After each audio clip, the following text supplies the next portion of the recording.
He waited 32 minutes for a woman he'd never met, and walked away with something he hadn't expected to find again. A single father who stopped believing in second chances. A billionaire who stopped trusting people who smiled too easily. One rain-soaked night. One table by the window. One sentence that neither of them saw coming. This isn't a story about wealth or fate. It's about what happens when two people who've been quietly surviving finally meet someone worth being honest with. If this story stays with you, hit that like button and drop a comment with the city you're watching from. I want to see how far this story travels. Now let's begin. The reservation was for 7 o'clock. By 7:15, Landon Hayes had already read the menu twice, front to back, including the wine pairings he had no intention of ordering. By 7:20, he'd started arranging the silverware out of habit. Fork straight, knife straight, spoon pushed slightly to the right the way his daughter Emma always did when she was pretending to set a fancy table in their apartment kitchen with mismatched plastic utensils and total seriousness. He almost smiled thinking about it. Almost. By 7:30, the young waiter, a kid who couldn't have been more than 22 and was trying very hard not to look like he felt sorry for Landon, appeared at the table for the second time. "Can I get you anything else while you wait, sir? Some bread, maybe?" Landon looked up. The kid had the expression of someone delivering mild bad news, polite, carefully neutral. "No, thank you," Landon said. "Just water's fine." "Of course, absolutely." The waiter lingered half a second too long before retreating. Landon set his phone face down on the white tablecloth. Then he picked it up again. No messages. He put it back down. The restaurant was called Tidal, one of those upscale waterfront spots on the east side of the city where the lighting was permanently set to golden hour, and every table had an unobstructed view of the harbor. It wasn't the kind of place Landon normally went. He owned exactly 2 dress shirts, one black, one pale blue, and he'd ironed the blue one twice that afternoon because the first time he'd somehow made the wrinkles worse, and Emma had watched him from the doorway of the bathroom with her arms crossed, saying, "Daddy, you look nervous." And he'd said, "I'm not nervous. I'm just ironing." And she'd said, "You never iron," which was completely true. He was 32 years old.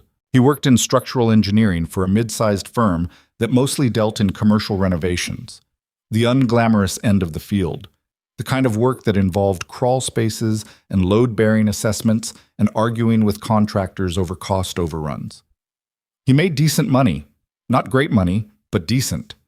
Enough to keep their 2-bedroom apartment on Clement Street, enough to cover Emma's school and his father's part-time care aide, and still put a little away each month, though not as much as he'd hoped. He was not by any visible measure the kind of man who ate at Tidal on a Tuesday night. This whole thing had been Marcus's idea.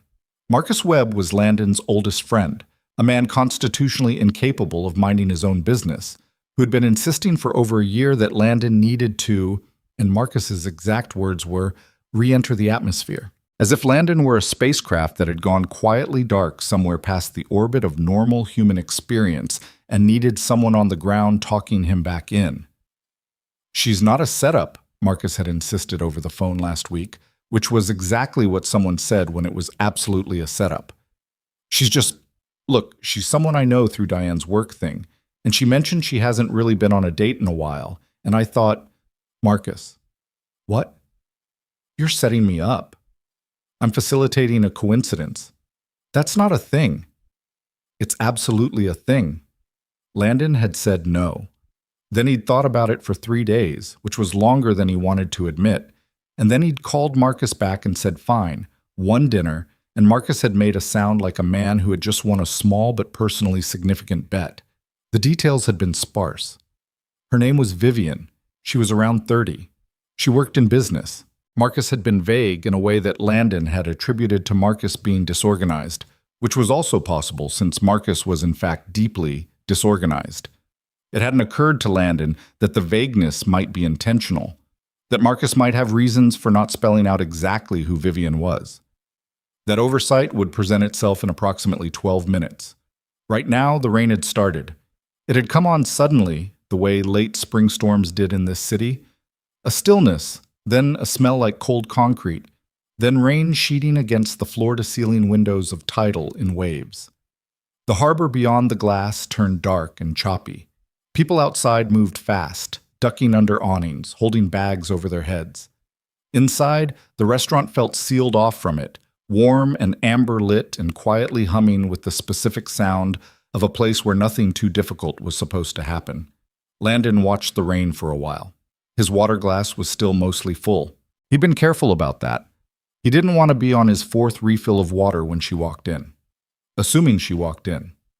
At 7:34, the odds were starting to shift on that.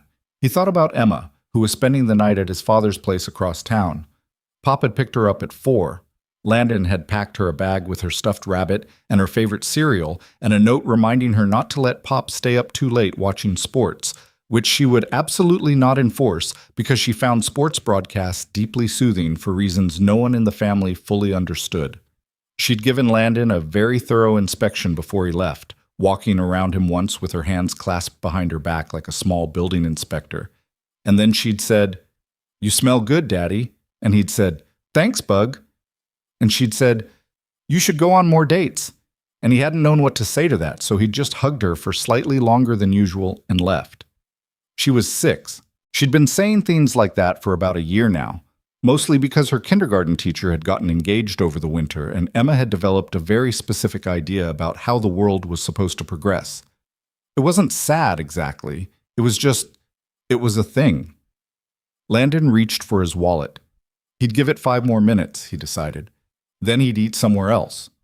There was a Korean barbecue place 3 blocks over that he actually liked, and he'd call Marcus on the walk home and have a conversation that Marcus richly deserved. The restaurant doors opened. He heard them before he saw her, the rush of rain-wet air that cut briefly through the climate control, and then the sound of heels on polished hardwood, quick and purposeful. He looked up out of reflex, the way you looked up when a door opened, not expecting anything in particular. She was standing just inside the entrance, rain-dark and slightly breathless, pushing a strand of wet hair back from her face with one hand and scanning the room with a directness that was almost unsettling. Not rude, just precise, like someone who was accustomed to walking into rooms and immediately understanding the geometry of them. She was wearing a dark blazer over a silk blouse, both now carrying the slight sheen of rain. Her heels were sensible, not decorative. She had the look of someone who had dressed carefully for this and then gotten ambushed by weather and decided, somewhere between the car and the door, to just accept it and move forward. Their eyes met across the restaurant. She didn't wave. She didn't smile the immediate, reflexive smile that people performed when they spotted someone they were supposed to be meeting. She just held his gaze for a moment, 2 seconds, maybe 3, and then she walked toward his table, weaving through the other diners with efficient grace, shaking water from her sleeve as she went. Landon stood. He didn't know exactly why he stood. Habit, probably.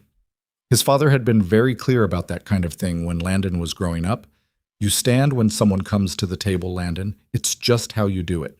And so he stood, and he was suddenly very aware of the ironed shirt and the straight silverware and the fact that he'd been sitting alone for 34 minutes with his phone face down like a man doing penance. She stopped in front of him.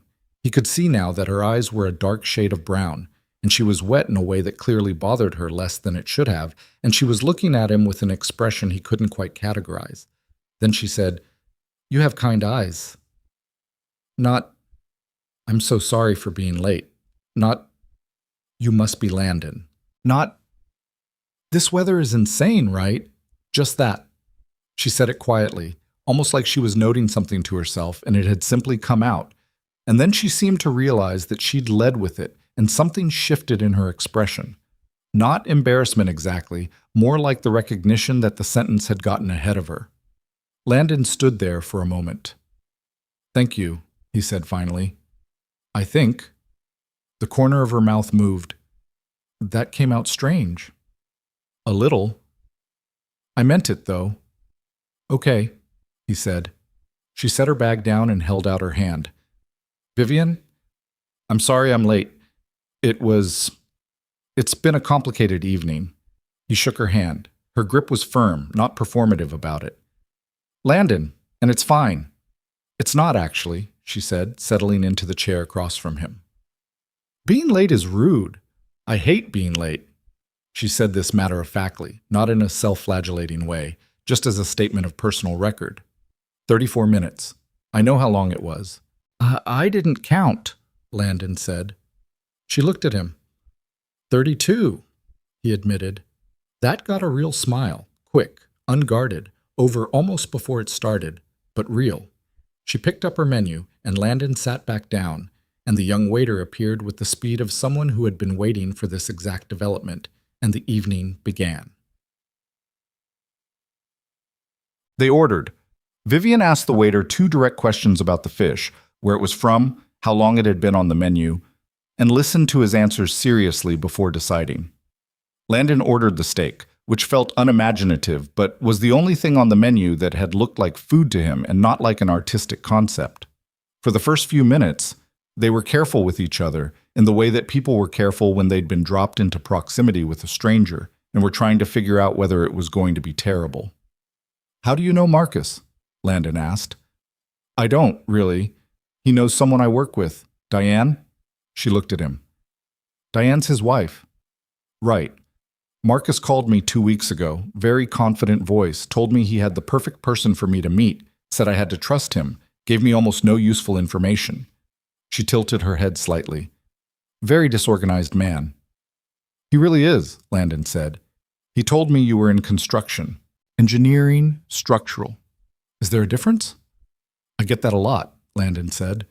"The short version is I figure out whether things will hold up before they get built, and then I argue with the people building them about whether I'm right." "Do you win the arguments?" "About 70% of the time."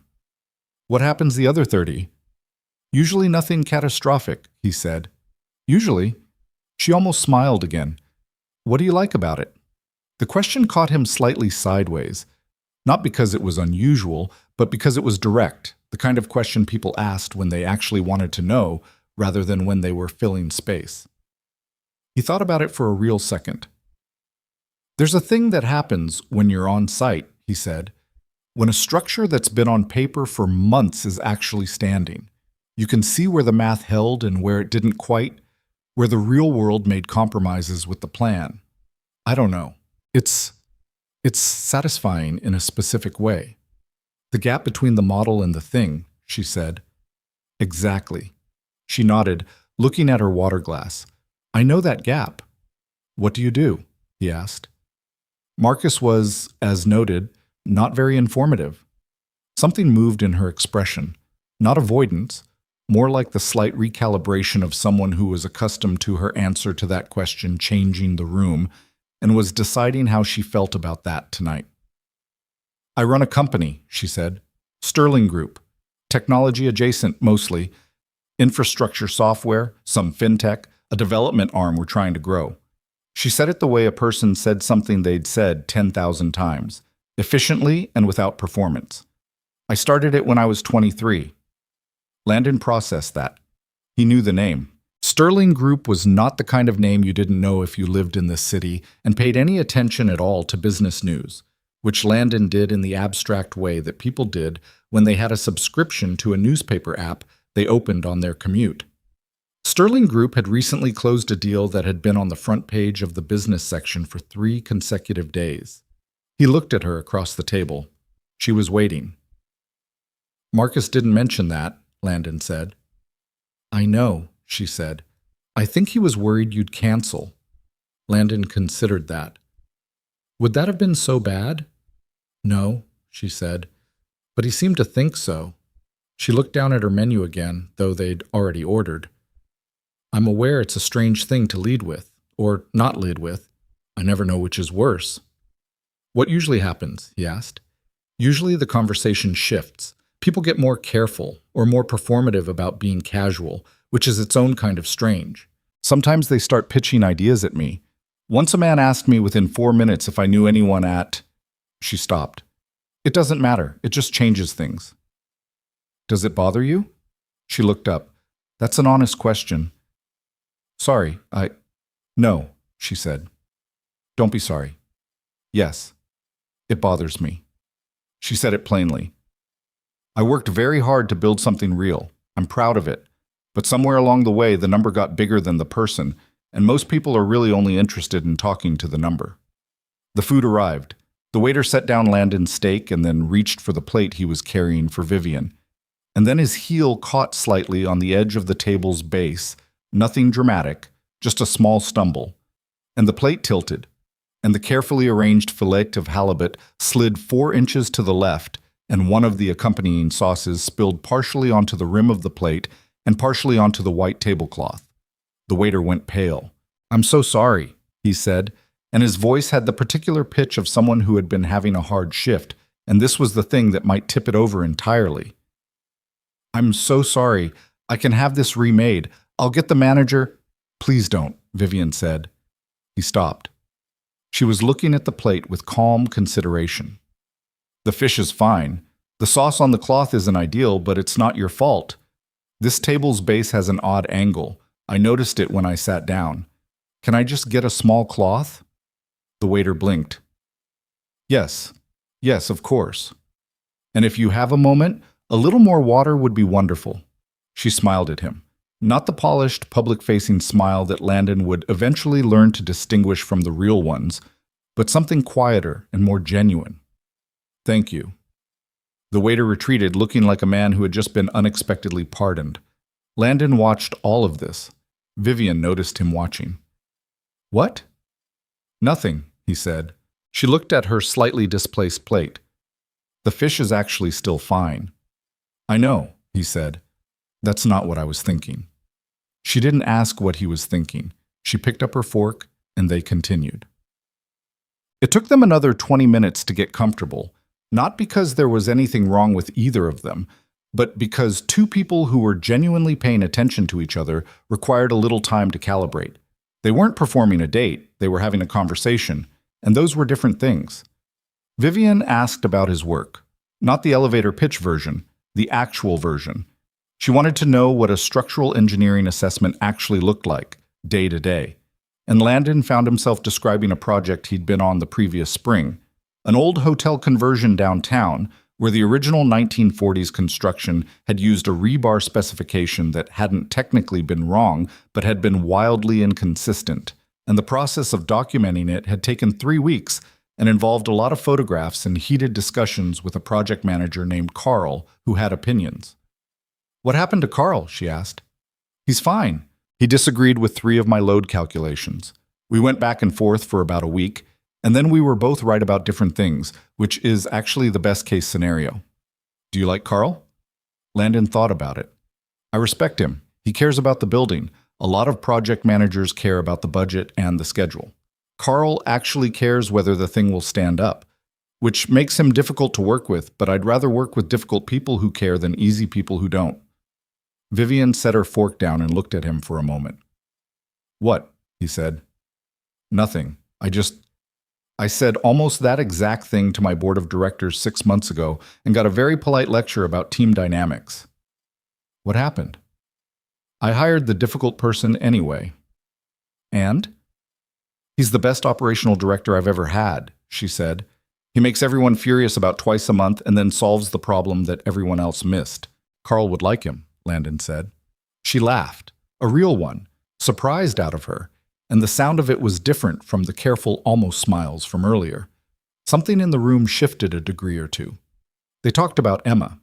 Landon had been cautious about this. You never knew, early on, how people were going to receive the fact of a child, and he'd learned the hard way that some people received it the way they received a complication, a thing to be managed around. He mentioned Emma factually, the way he mentioned any part of his life, and watched Vivian's face while he did. She didn't manage around it.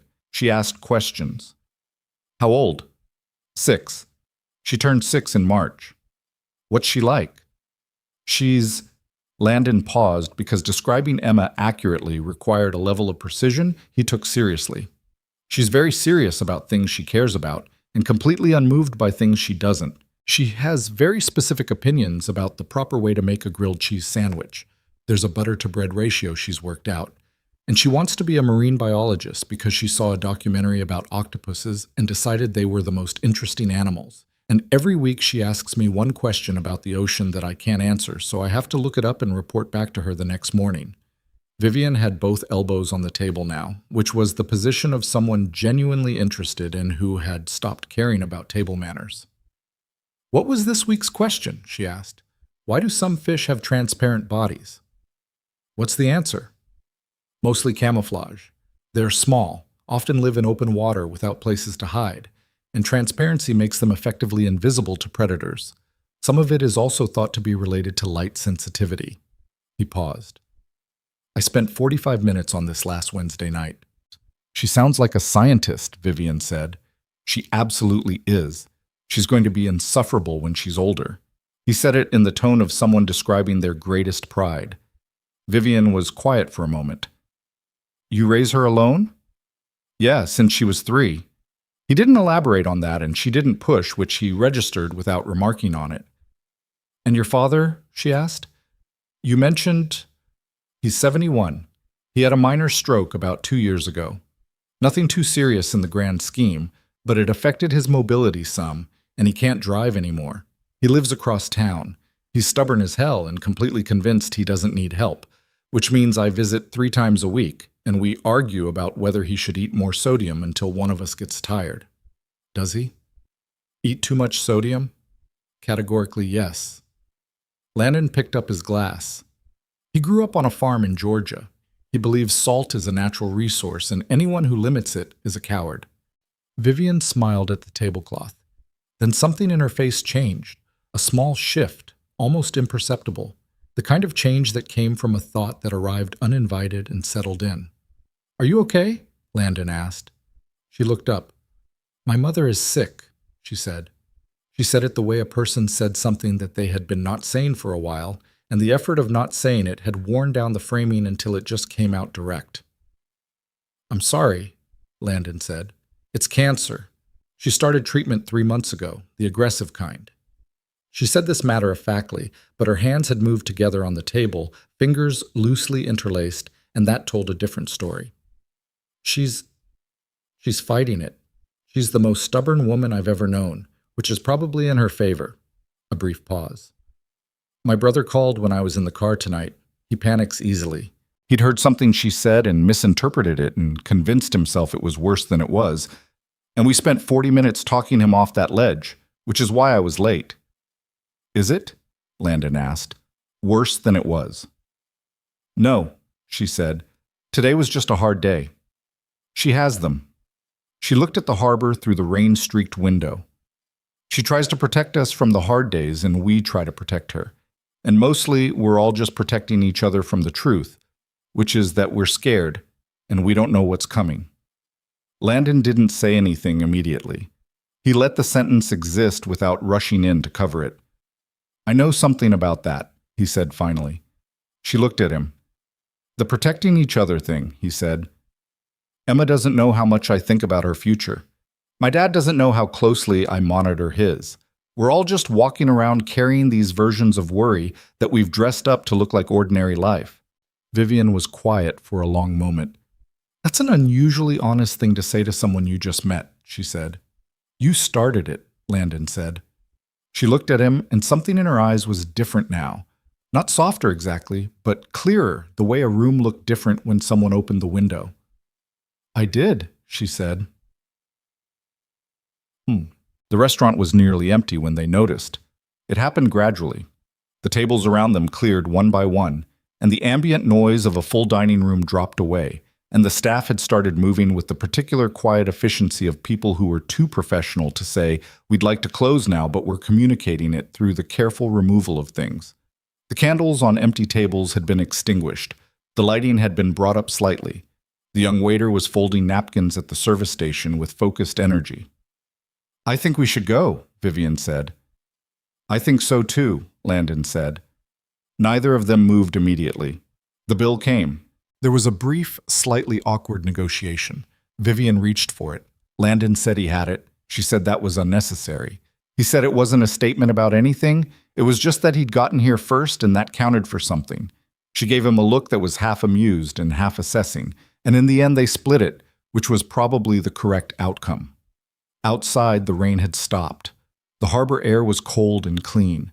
The wet pavement reflected the dock lights in long orange streaks, and the city sounds came back at a reduced volume. Distant traffic, a boat horn somewhere out on the water.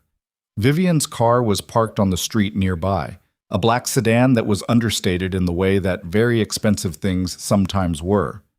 They stood on the sidewalk. "Thank you for waiting," she said.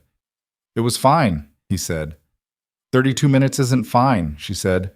"I know what that feels like. You sit there and you think, and you know what you think. So," she looked at him. "Thank you for still being there." Landon looked at her.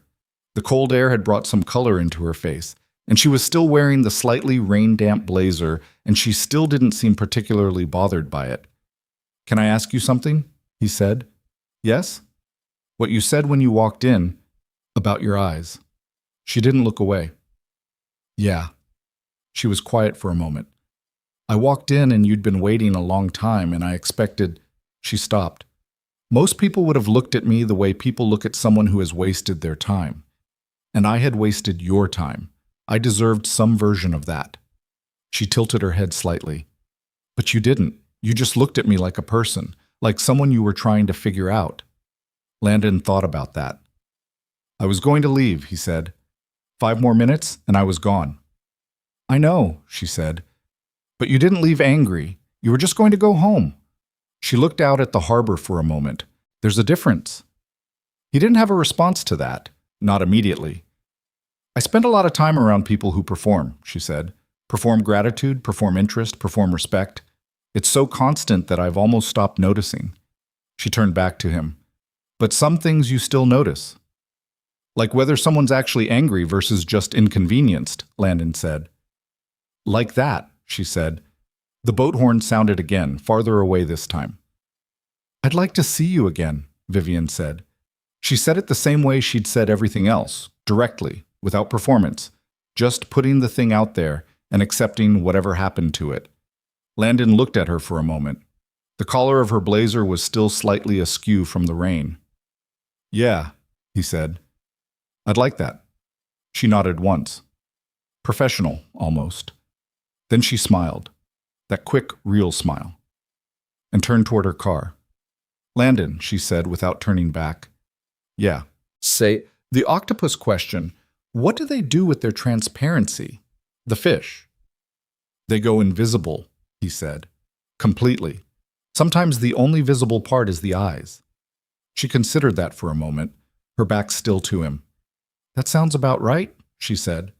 Then she got in her car and drove away, and Landon stood on the wet sidewalk outside Tidal with his hands in his pockets and the harbor dark behind him, and thought that Marcus Webb was going to be absolutely impossible to deal with after this. He called Emma on the walk to the train. It was late, later than he'd told her. But Pop answered on the second ring, which meant they were still up, which meant Emma had almost certainly won the stay-up battle by deploying the documentary tactic, where she started asking questions about whatever was on television until Pop fell asleep mid-answer and she was technically unsupervised. "Dad," his father's voice said, slightly graveled with tiredness. "You eat?" "Yeah, Pop, I ate." "She wants to say goodnight." A shuffling sound, and then Emma's voice, immediate and clear. "Daddy, did you have fun?" He walked under a streetlight, hands in his pockets, the rain-wet city quiet around him. "Yeah, Bug," he said. "I had fun." "Is she nice?" He thought about 32 minutes and a plate of fish, and a woman saying you have kind eyes, like she was noting something in the margin of her own private record. "Yeah," he said. "She's nice." "Good," Emma said, in the deeply satisfied tone of a 6-year-old whose worldview had just been confirmed. Pop fell asleep. "Can I watch more octopus?" 10 minutes, he said. "Then you sleep." 20. 10. 15. 12, he said. "Final offer." A pause. "Deal," she said. "Good night, Daddy." "Good night, Bug." He hung up and kept walking. The city was quiet. The harbor was somewhere behind him, dark and cold and full of things swimming in the dark that no one could see. He thought about visible eyes. He walked home. Marcus called at 8:15 the next morning. Landon was in the middle of making Emma's lunch, the specific grilled cheese that met her standards, which required the butter to be room temperature. not cold, because cold butter tore the bread, a distinction Emma had communicated to him with the gravity of someone delivering a safety briefing. He had his phone propped against the backsplash and was pressing the spatula down on the sandwich when Marcus's name appeared on the screen. He let it ring twice on principle, then answered. "Well," Marcus said before Landon had gotten a single word out. "Good morning to you too." "Don't do that. Don't give me good morning. You were out until almost 11 on a Tuesday, which I know because Diane texted Vivian and Vivian texted back from the cab, which means there was a cab, which means—" "Marcus, tell me." Landon flipped the sandwich. The bread had gone a perfect even brown on one side, which Emma would inspect and either approve or find a problem with. "It was good." Silence on the other end. Then, carefully, "How good?" "We talked for 3 hours." The sound Marcus made was not dignified. "I'm going to need you to be a normal person about this," Landon said. "I am being completely normal. Did you get her number?" "We exchanged numbers when she left." "Has she texted?" Landon looked at his phone. There had been a message at 7:42 that morning. Just 3 words. The octopus answer. He'd stared at it for a full minute before responding with, "I thought you'd appreciate it." She'd replied with a single period, which he'd spent longer than he wanted to admit interpreting, and had finally decided meant acknowledged rather than anything more or less than that. "We've been in contact," he said. "I need you to understand," Marcus said, "that I have been waiting 14 months for this phone call. 14. I have been patient. I have been strategic. I have been— You gave me almost no information about who she was," Landon said. A brief pause. "Did that bother you?" Landon thought about it honestly. "No," he said. "Actually, no. It was better." The sandwich was done. He transferred it to the cutting board and cut it diagonally. Emma was deeply committed to diagonal, and called toward the hallway. "Emma! Breakfast!" "I'm telling you," Marcus said, with the satisfaction of a man who had been vindicated. "I know what I'm doing." "You absolutely do not know what you're doing," Landon said. "You got lucky." Same outcome. Emma appeared in the kitchen doorway, still in her pajamas with a book held open in both hands, reading while she walked, which was a habit Landon had given up trying to break because she never ran into anything, and it made her happy. "Is that Marcus?" she asked, without looking up from the book. "Yes." "Tell him I said his haircut looks bad." "She says hi," Landon said into the phone. "She is my favorite person in your family," Marcus said. Landon put the phone on the counter while Marcus continued talking and watched his daughter set the book down with careful precision at the edge of the table. Spine up, open to her page, which she did not dog-ear because she had strong opinions about dog-earing, and climb into her chair and examine the sandwich with the focused attention of a quality inspector. She picked it up, considered it from 2 angles, and took a bite. "Good diagonal," she said. It was, Landon thought, a decent morning. The decent mornings had been harder to come by for a while. Not because things were bad, exactly. More because the texture of ordinary life had gotten very flat, very consistent, in the way that things got flat when you were running on maintenance mode rather than actually living. He got up, he made lunch, he dropped Emma at school, he spent 8 hours figuring out whether buildings would fall down, he picked Emma up, he cooked something or ordered something, he put her to bed, he looked at his phone, he did it again. There was nothing wrong with any of it. He just hadn't noticed it much. He noticed it this morning. He wasn't sure what to do with that. Vivian called 4 days later on a Saturday afternoon. Not a text, an actual call, which was unusual enough in this decade that Landon picked up partly out of surprise and partly because he'd been on his roof deck replacing a section of weathered wood and had his phone in his pocket and answered it on reflex. "Are you somewhere loud?" she asked. "I'm fixing a board on my deck. Hold on." He set down the drill and moved to the railing, looking out over the back of the building. The cluttered urban geometry of other rooftops, water towers, 1 rooftop garden 3 buildings over that someone had been tending all spring.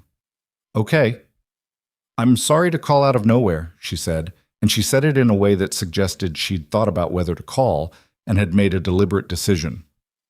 "I'm sitting in a parking garage waiting for my brother to come back from a pharmacy run, and I needed to talk to someone who wasn't going to try to fix anything." Landon leaned against the railing. Is something wrong? My mom had a bad night, Vivian said. She's okay, she's stable, but she had a reaction to one of the medications, and my brother drove her in at 2 in the morning, and I got there at 3, and she's okay, but it was... She stopped. It was a bad night. Yeah, Landon said. I know we've only met once, she said. That's fine, he said. Tell me. So she did.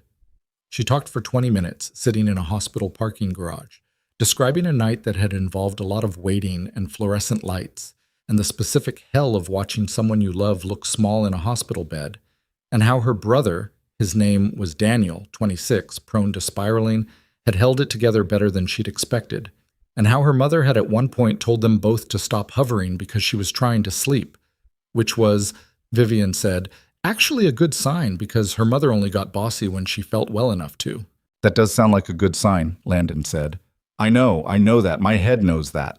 She exhaled. But you sit there in the waiting room at 3 in the morning under those lights, and your head isn't really running the show. Landon thought about the night 2 years ago when he'd gotten the call about his father's stroke.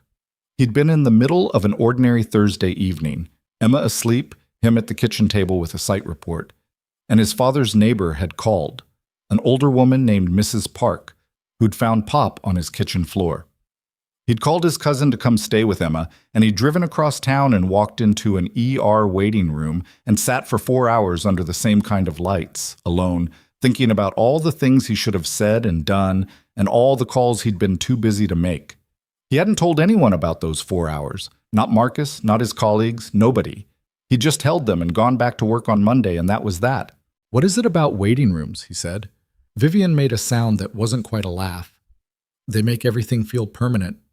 Yeah, he said. That's exactly it. They were quiet for a moment. It wasn't the uncomfortable kind of quiet. It was the kind that settled in when two people were in the same place emotionally and didn't need to fill it. How do you do it? Vivian said. With Emma and your dad both, and how do you hold all of that? Not always gracefully, he said. Sometimes I get it wrong.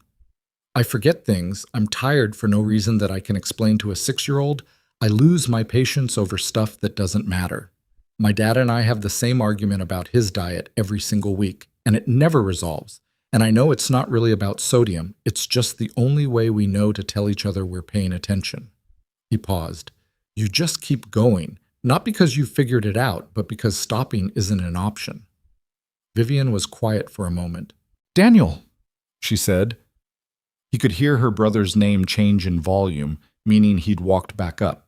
Then to Landon. I have to go, thank you. You don't have to thank me for a phone call. I do, actually. A brief pause. I'll call you when things are calmer. Or when they're not, he said. A beat. Or when they're not, she said. She hung up, and Landon stood on his roof deck in the afternoon light and looked out over the city and thought about the space between the plan and the actual thing, and how rarely they matched up, and how you dealt with that. He picked up the drill. The board needed fixing regardless. On. They went on a second date 12 days after the first. Not a dinner. A bookstore, which had been Vivian's idea, offered via text on a Wednesday night with no particular preamble. There's a used bookstore on Ashford Street, open Saturday afternoons. I haven't been in 3 months, and I'm overdue. Landon had read it twice and then written back. I'll meet you there at 2. The store was called Between the Lines, and it had the geography of a place that had been growing organically for several decades without anyone imposing order on it. Rooms that connected to other rooms, shelves that ran at odd angles, stairways that went up half a flight to small landings where someone had placed a chair and a lamp. It smelled like old paper and whatever the owner brewed in the back, something with cardamom. Vivian was already there when Landon arrived, standing in the section marked History/Biography, with a book open in her hands, reading the back cover with focused attention. She looked different here than she had at Tidal. At the restaurant, she'd been slightly braced, the person who walked into rooms knowing she'd be looked at, carrying the professional armor even when she was trying not to. Here she was just a woman in a worn jacket looking at a book about someone she was trying to decide if she cared about. She looked up when she heard him.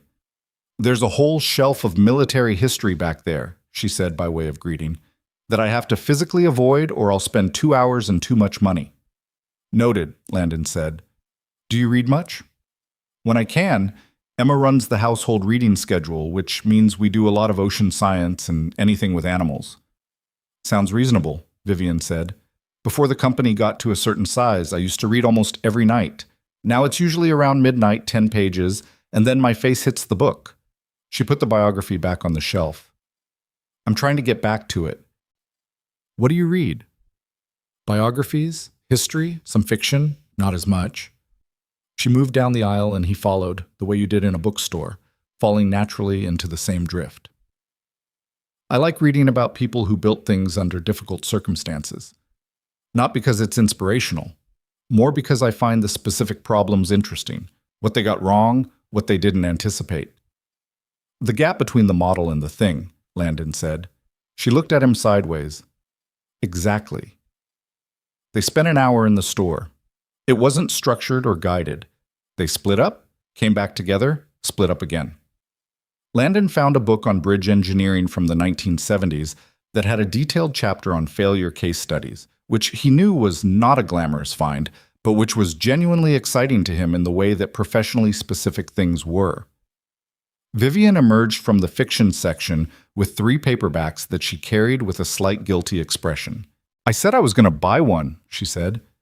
Who were you telling that to? Myself, last week, when I talked myself into coming here. How'd that go? She looked at the 3 books. I have no self-control in bookstores. That seems fine, Landon said. They paid for their books and left and found a coffee place 2 doors down that was narrow and slightly too warm and had exactly 4 small tables, all occupied.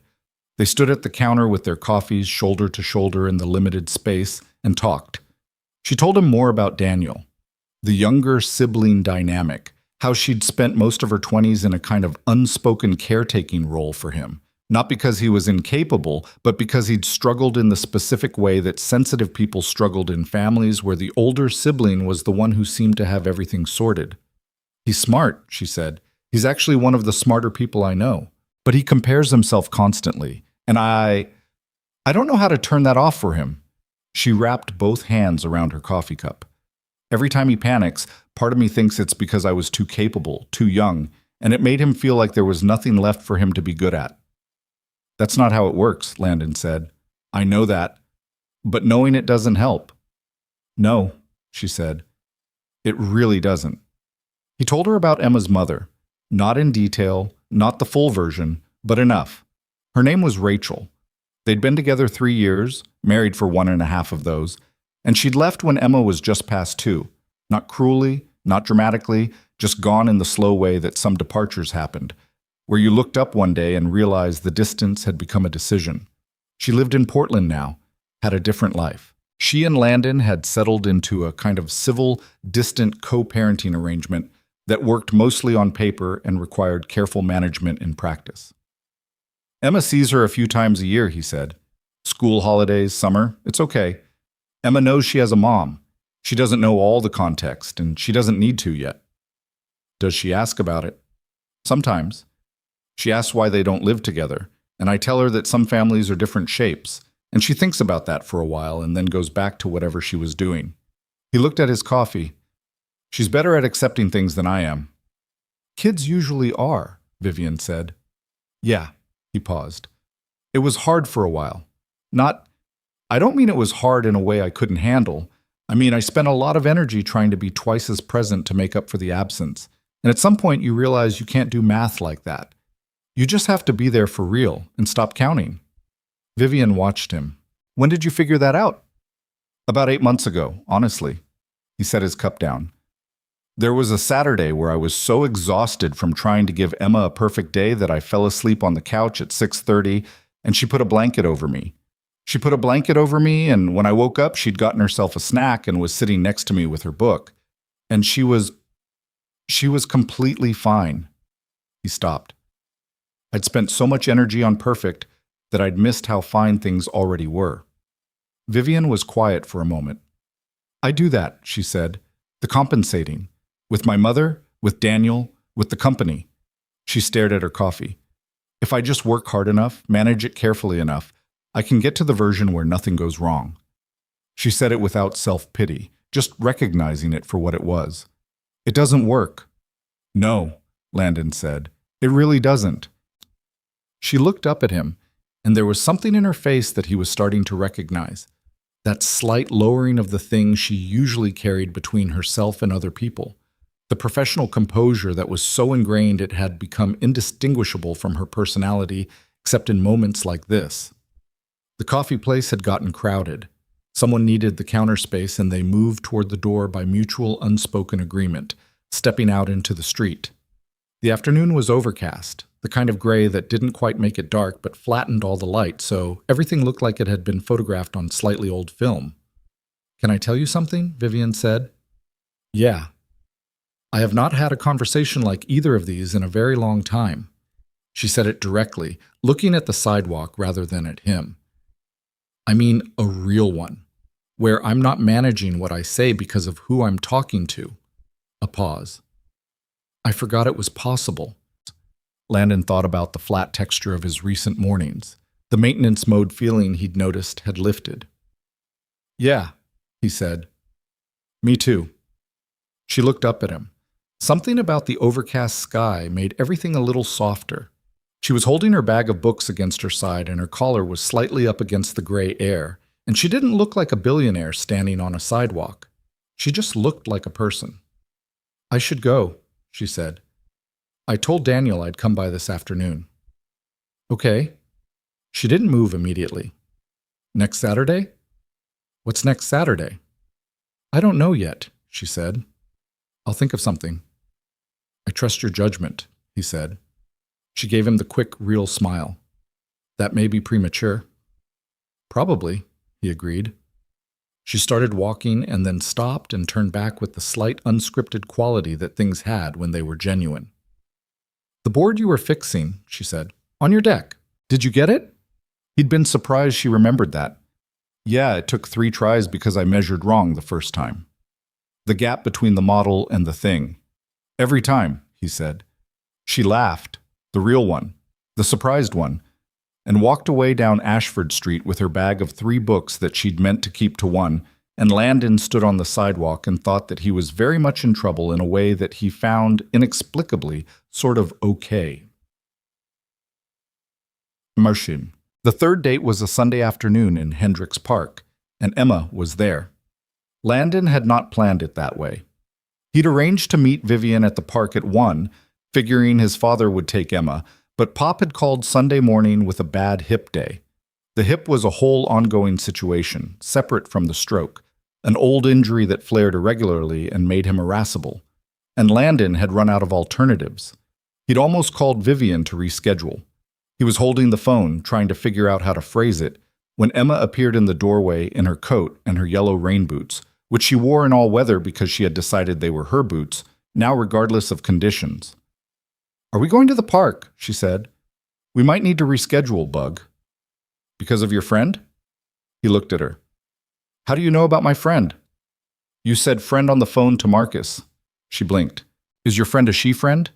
Landon was going to have a separate conversation with Marcus about discretion. "It's a woman I've been getting to know, yes." Emma considered this. "Can she come to the park?" "It's not that simple." "Why not?" He genuinely could not answer that in a way she would accept, and also, if he was honest, in a way that made complete sense to him either. "Okay," he said. "Put your hat on too." He texted Vivian, "Change of plan. Is it okay if my daughter joins?" He added, after a second's pause, "She's 6 and she has opinions about rain boots and she will probably interrogate you about fish. You can absolutely say no." Vivian's reply came back in under a minute. "Tell her I know 3 facts about bioluminescent plankton." Emma approved of this response when Landon showed her. "She knows about glowing fish," Emma said. "Apparently." "Okay," Emma said, with the gravity of someone issuing clearance. They met at the east entrance. Vivian was there before them, sitting on a bench with her hands in her jacket pockets, watching a pair of dogs race around the open grass with the full-body commitment that dogs brought to things, and she looked up when she heard them coming. Landon watched Emma assess the situation. Emma had a particular way of evaluating new people. She didn't perform social ease. She took her time, held slightly back, observed. She would tell him later, privately, what she thought, and her assessments were usually more accurate than most adults would have been. "Hi," Emma said to Vivian. "Hi," Vivian said. She didn't overperform it. She didn't use the high-pitched register that adults sometimes used with children, the register that children could hear as patronizing from 3 blocks away. She just said hi, the normal way. Emma tilted her head. "Do you really know about glowing fish?" "Bioluminescent plankton," Vivian said. "Yes. Do you want the short version or the technical one?" Emma's eyes went slightly wider. Most adults offered her the short version automatically. "Technical," she said. Vivian told her about dinoflagellates, single-celled marine organisms that produce their own light through a chemical reaction, how it was triggered by physical disturbance, how it was used both as a defense mechanism and possibly as a way to attract predators to eat whatever was disturbing them. Emma listened with her arms crossed and her weight forward, the posture she had when she was taking something seriously. "So they glow to get help," Emma said when Vivian finished. "That's one theory," Vivian said. "Some scientists think that's part of it." Emma thought about this with great seriousness. "That's smart," she said. She looked at her father. "She knows things." "I noticed," Landon said. Emma nodded once, as if confirming a decision, and then said, "Can we walk now?" and headed off down the path with the self-contained purpose she brought to most things. Vivian looked at Landon. There was something in her expression that he couldn't quite read, something that wasn't amusement exactly, more like recognition. "She's exactly like you described," Vivian said. "What does that mean?" "She processes before she commits," Vivian said. "She doesn't give you a performance, she decides." She watched Emma navigating the path ahead of them, stepping deliberately around puddles, studying things on the ground. "She's going to be something, your kid." "She already is," Landon said. They walked for almost 2 hours. Emma led most of it, directing their attention to things she found interesting. A cluster of mushrooms at the base of an oak that she documented seriously in the small notebook she'd started keeping for observations. A bird with unusual tail markings that she needed identified. A question about whether the water in puddles was the same water as in the harbor, just moved. "The water cycle," Vivian said. "Yes. Eventually that water has been ocean water and rainwater and groundwater and everything in between. The same water has been everywhere." Emma stopped walking. She stared at the puddle for a long moment. "The puddle used to be the ocean," she said. "Part of it," Vivian said. "A very, very long time ago." Emma crouched down and looked at the puddle with new intensity. "Okay," she said, to the puddle. Then she stood up and kept walking, and Vivian looked at Landon with an expression that was open in a way she didn't always allow herself to be. "She's great," Vivian said quietly. "I know," Landon said. It wasn't a brag. It was just a fact he happened to hold, the way you held the facts about things that were important without needing to put decoration on them. They walked to the end of the park loop and came back around. The light had gone flat and gray again, the afternoon doing what afternoons in this city did, surrendering to the overcast without fanfare. At the exit, Emma tugged Landon's sleeve and pointed at a food cart near the entrance. "Hot chocolate?" she asked. "That's a question for Vivian, too," Landon said. Emma turned to Vivian with the pragmatic directness she applied to all important matters. "Do you want hot chocolate?" Vivian looked at the cart, then at Emma. "I want hot chocolate," she said. They got 3 cups, and Emma held hers in both hands and drank it with the concentrated pleasure she gave to things she'd decided to enjoy. Vivian held hers and stood near the bench and looked out at the park going quiet in the gray afternoon, and Landon stood between them, and the 3 of them were just there, in the ordinary way that people were there together when they'd stopped performing for each other. He didn't mark the moment consciously. He just lived in it. Later, when Emma was asleep and the apartment was quiet, Landon sat on the couch with his work laptop open and a site report he wasn't reading, and he thought about Vivian crouching down to Emma's level without making a production of it, and Emma's face when she learned the puddle had been ocean, and the way Vivian had said she's great, quietly, plainly, like stating a measurement she'd taken herself and confirmed. He thought about how long it had been since any of this had felt possible. He closed the laptop. He sat in the quiet for a while, and the quiet, for the first time in a long time, didn't feel empty. It felt like something that was getting ready to be filled. The thing about getting close to someone was that it happened in layers, and you didn't always know which layer you were on until something pushed through. 6 weeks after Tidal, Landon and Vivian had settled into a rhythm that neither of them had named out loud and both of them were aware of. Texts most days, not the constant, performative kind, but the kind that happened when something occurred to you and the person you wanted to tell about it was her. Calls 2 or 3 times a week, usually late, after Emma was in bed and Vivian had gotten free from whatever the day had demanded of her. Weekends when their schedules allowed, which was not always, and which required a level of coordination that neither of them made a drama about. It was not simple. It was also not as complicated as Landon had expected, which was its own kind of revelation.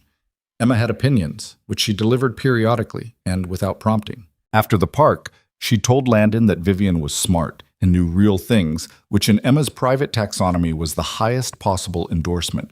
She'd also said that Vivian's jacket was a good color, which was an aesthetic judgment Emma made about very few things and almost never shared. Landon's father had said nothing about any of it, which meant he was listening very carefully and waiting for the right moment. That moment arrived on a Wednesday evening in early June when Landon stopped by after work to drop off some groceries Pop had asked for. It was a warm evening, and Pop was on the small back porch of his ground-floor apartment in a folding chair with the sports page and a glass of iced tea that was absolutely full of sugar, which Landon decided not to address. "Emma told me you're seeing someone," Pop said, not looking up from the paper. Landon set the grocery bags inside and came back out. "Emma told you?" "She called me Tuesday night from your phone." Pop turned a page. "Said she wanted to report in." "She's 6. "She's thorough." Pop finally looked up. He was a large man going wiry with age, the Georgia farm still in his posture even now, and his eyes were the same dark, steady brown that Landon had inherited and that Emma had gotten a version of. "This the woman Marcus set you up with?" "Yes." "What's she like?" Landon sat on the porch step. He thought about how to answer that honestly, without performing either caution or enthusiasm. "She's direct. Smart. She's dealing with some hard stuff with her family right now, and she handles it without making it everyone else's problem, which I respect." He paused. "She's not what I expected." "What'd you expect?" "I don't know. Someone easier, maybe." Pop snorted. "Easy's boring. Your mother wasn't easy." He said this with the flat certainty of a man who'd loved one person his whole life and had no regrets about the difficulty. Landon's mother had died 11 years ago, and Pop had kept her photograph on the kitchen counter ever since, not as a shrine, just because that was where it lived, and that was where she was. "It's early," Landon said. I'm being careful." "About what?" "Emma. Mostly Emma." Pop nodded.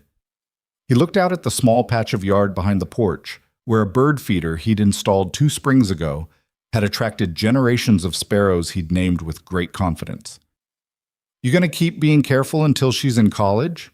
"Pop, I'm asking." Landon was quiet for a moment. "I just don't want to get it wrong," he said. Pop looked at him. "Son, getting it wrong is part of it. You think I didn't get it wrong with your mother about 100 times?" He picked up his iced tea. "You only get things right by being willing to get them wrong first." Landon didn't respond to that. He sat on the porch step and looked at the yard and listened to the sparrows work through the feeder with methodical dedication, and Pop read his paper, and neither of them said anything else about it for the rest of the evening, which was also how they communicated. The sentence that mattered got said once and then left alone. The complication arrived on a Thursday. Landon found out about it the way he found out about most things he hadn't seen coming, indirectly, at an inconvenient time, while he was already managing something else. He was in a site meeting with a general contractor named Bryce, a man who had the conversational style of someone who'd decided long ago that his time was the most valuable in the room, when his phone buzzed with a news alert. He ignored it during the meeting because Bryce required full attention or he'd interpret any distraction as concession, and Landon had already conceded 2 things that morning that he was unhappy about. After the meeting, in the elevator going down, he looked at his phone. The headline was from the city business desk. Sterling Group faces pressure over fintech subsidiary. Sources point to internal conflict on board. Landon read the article in the lobby, standing against the wall while people moved past him. It was vague in the way that business journalism was vague when the sources were talking but didn't want attribution, implications, and careful phrasing, not specifics. The substance seemed to be that a significant minority faction on Sterling Group's board was pushing for a change in strategic direction for the company's financial technology division, and that Vivian's position on the matter was being characterized as resistant in ways that were creating friction. It wasn't a crisis story. It was the kind of story that lived in the gray zone, enough to create noise, not enough to be definitive. He put his phone away. He didn't text her about it. It wasn't his place to come at her with a news article about her own company, and she'd tell him when she was ready to tell him. He went back to his office and worked through the afternoon and told himself he wasn't checking his phone. He was definitely checking his phone. She called at 7:15. Emma was in the bath, supervised but independent, a bath monitor system that involved periodic knock and response from the hallway, and Landon stepped into the kitchen. "I assume you saw," she said. "Yeah." "How much?" "The business desk piece, the board thing." "That's the public version," she said. Her voice had the particular tight quality of someone who had been managing a situation for hours and was now at the end of where management could take them. "The actual version is more specific and more irritating. Tell me if you want. You don't have to." A brief pause. "There's a board member. He's been on since the fintech division was a separate entity before the acquisition. His name is Preston Mercer. He's 64 years old, and he's been waiting for me to make a large enough mistake to justify the restructuring he's wanted since day one." She said the name like something she'd been careful not to say carelessly. The fintech division had a rough quarter. Nothing catastrophic, not even unusual given the market conditions.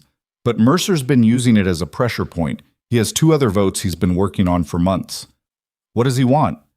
He wants the division spun off and new leadership appointed before year-end. He wants to take it out of my operational authority. She said this evenly, but there was something underneath it. Not fear, Landon thought.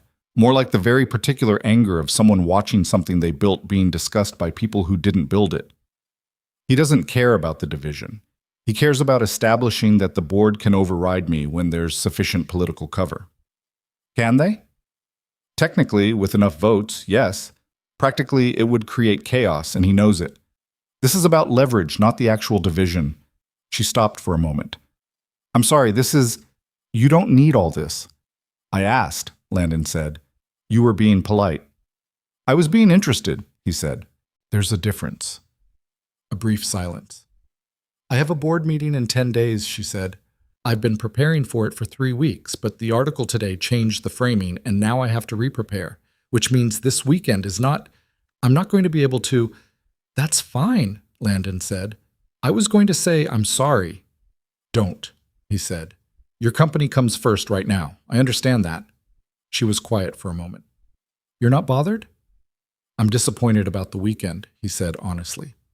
"I'm not bothered that you have a real job with real pressures." Another silence, slightly different in quality. "Daddy?" Emma called from down the hall. "I'm done." "2 minutes, Bug," he called back. Then to Vivian, "I have a bath exit to supervise." "Go," she said. "You're going to be okay with this," he said. "The board thing. You built that company. You know it better than anyone in that room." "I know," she said.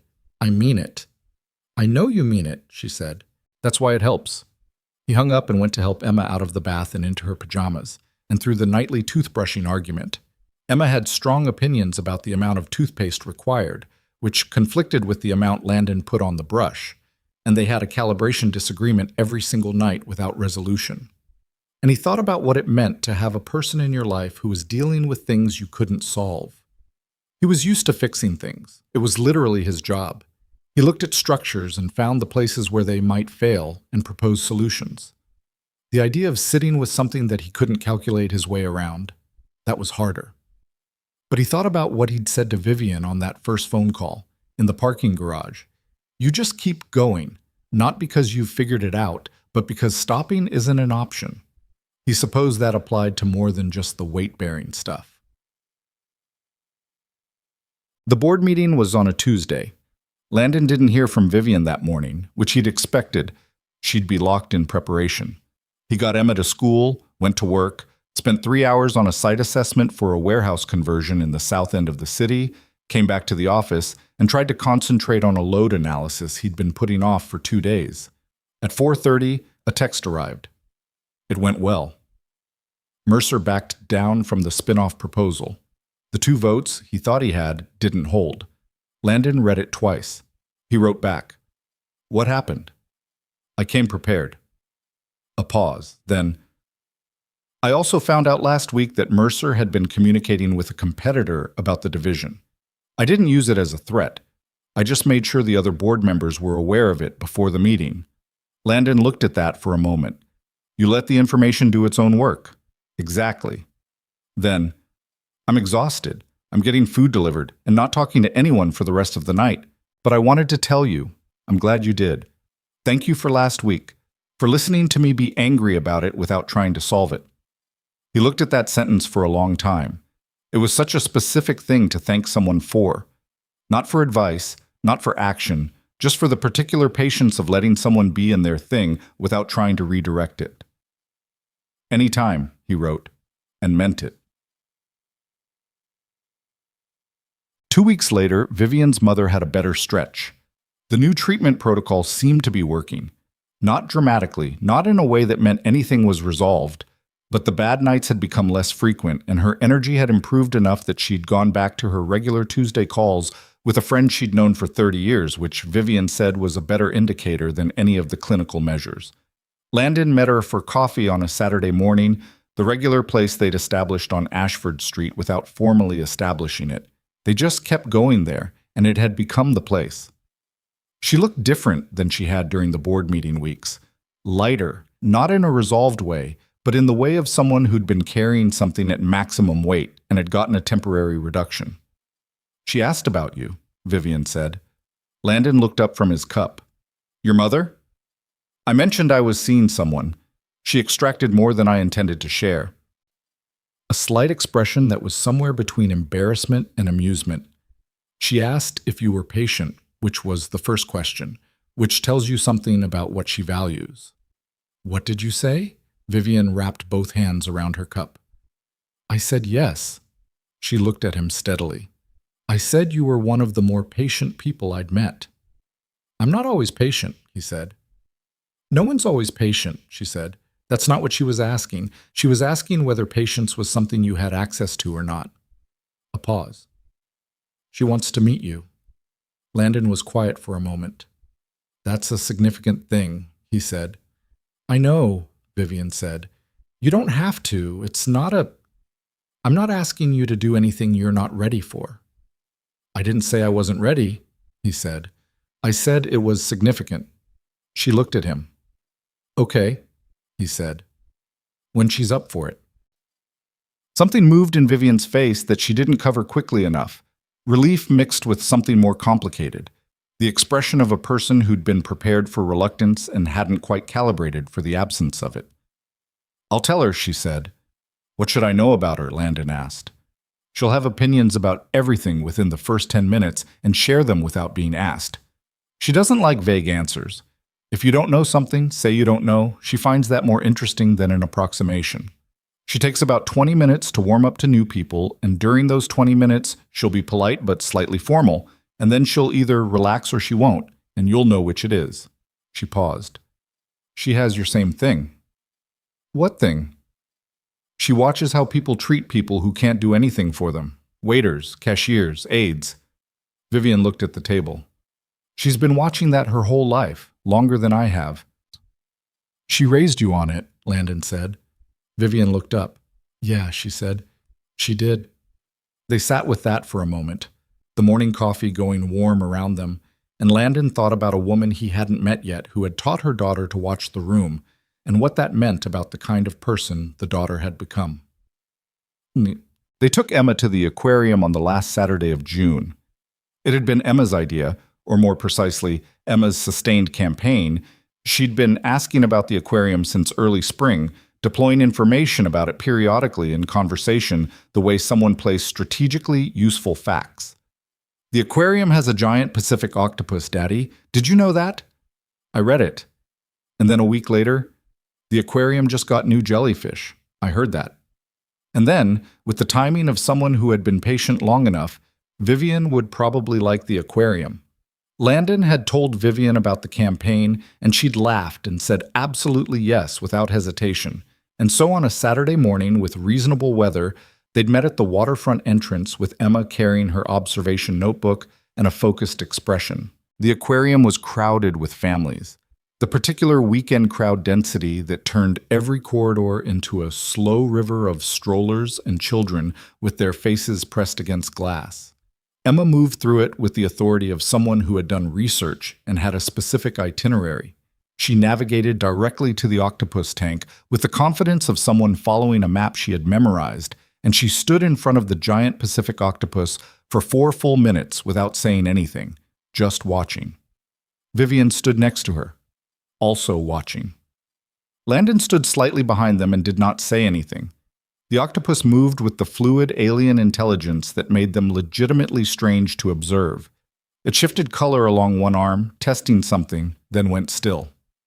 Emma's notebook was open in her hands, but she wasn't writing in it. She was just watching. It's thinking, Emma said finally. They're very intelligent, Vivian said. They can solve problems. Open jars, recognize faces. Does it know we're here? Almost certainly. Their vision is very good. Emma turned and looked at Vivian. Does it know you know things about it? Vivian looked at the octopus. That's an interesting question, she said, which was a real answer rather than a deflection, and Emma accepted it as such. They moved through the rest of the aquarium with Emma directing the route. The jellyfish gallery, which she found beautiful but scientifically less interesting. The deep sea exhibit where the bioluminescent display made her point triumphantly at Vivian and say, "That's the plankton thing." The touch pool where she touched a sea star with the precise focus of a researcher performing an approved experiment. Landon watched Vivian move through the aquarium with Emma. He'd watched them together before, in the park, in their growing ease on the phone, in the way Emma now asked if Vivian was coming as a natural part of plans rather than a separate consideration. But there was something about today that was different in a way he was still working out. Vivian never performed with Emma. That was the thing. A lot of adults performed with children. Performed interest, performed enthusiasm, performed a version of themselves that was calibrated to seem kid-appropriate. Vivian didn't do that. She talked to Emma the same way she talked to Landon, directly, seriously, with the actual engagement of someone who was paying attention. And Emma, who could detect performance at a distance the way animals detected weather, had recognized that from the park, and it had only deepened since. Watching them stand together at the jellyfish display, Vivian's hand resting lightly on Emma's shoulder, Emma not even noticing because she'd stopped tracking it, because it had become ordinary. Landon felt something loosen in his chest that he hadn't realized was still held tight. Not relief exactly, more like permission. He'd been careful for so long. Careful with Emma, careful with his own expectations, careful about what he let himself want. And standing in a crowded aquarium on a Saturday with the jellyfish moving blue and slow behind the glass and his daughter leaning very slightly into a woman he was falling for, he thought that maybe the careful was doing less useful work than it used to. "Are you okay?" Vivian asked. He drifted. She was looking at him from next to Emma, who had moved on to the next tank and was already 3 feet ahead. "Yeah," he said. "I'm good." She studied him for a second, the way she studied things she was deciding about. "You have the same face you had at Tidal," she said, "when you thought I wasn't going to show up." "I'm not going anywhere," he said. She looked at him for a moment. "I know," she said. Emma called from the next tank, something about a fish with an unusual pattern that required immediate documentation. And they moved toward her, and the moment folded itself into the rest of the afternoon the way real moments did, without ceremony. Indeed. The fight happened on a Thursday in July. Not a real fight, not the kind with raised voices and thrown things. The kind that was worse in some ways. A conversation that revealed something one person was carrying and hadn't said, and the other person's response to it landing wrong. They'd been on the phone. It was late, nearly 11, and Landon had mentioned something offhand about a charity gala that Sterling Group was hosting the following month. He'd seen the invitation in an email that Vivian had forwarded him about an event she was speaking at. He'd said something about whether it was the kind of thing he should come to, meaning it genuinely as a question about logistics, about whether his presence made sense in her professional context. Vivian had gone quiet in a way that was different from her usual quiet. "You don't have to come to things like that," she said. "I know. I'm asking if you want me to." "It's complicated," she said. "Okay," he said. "Explain what's complicated."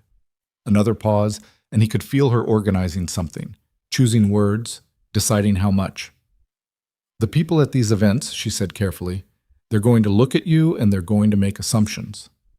"What kind of assumptions?" "That you're—" She stopped. "That the dynamic is a certain way. That I'm with you because, or that you're with me because—" She didn't finish either sentence. Landon was quiet for a moment. "Are you worried about what they think about me?" "I'm worried about how it'll make you feel," she said. "I've watched it happen to people I know. Someone brings a partner to one of these things, and the partner spends the whole night being asked what they do, and then getting the specific kind of response that tells them exactly how the room values it." "Vivian, I'm serious. I've watched people." "Vivian," he said more firmly, "I'm a structural engineer. I'm 32. I have a daughter and an aging father, and I drive a 6-year-old car, and I iron my shirts myself. I know what that looks like next to your world. I've known that since Marcus told me your name, and I looked up the company." A silence. "And?" she said. "And I don't care," he said. "Not in the way you're worried about. I care about you. I care about whether you want me in that room, not about what the room thinks." He paused. "But you not wanting me there because you're worried about how I'll be received. That's a different thing." "That's not what I said." "It's close to what you said." The silence stretched out. He heard her breathing, slow, deliberate, the way someone breathed when they were deciding something. "I don't want you to feel small," she said finally. Her voice had changed. The careful framing had come down. "I've watched it happen, and I hate it, and I can't. I don't want that to be something you experience because of me." That's not your call to make," Landon said. "I mean that respectfully. You don't get to decide in advance that I can't handle a room full of people with money." A long pause. "No," she said. "You're right. I don't." "Do you want me there?" he asked, direct and simple. A silence, and then, "Yes."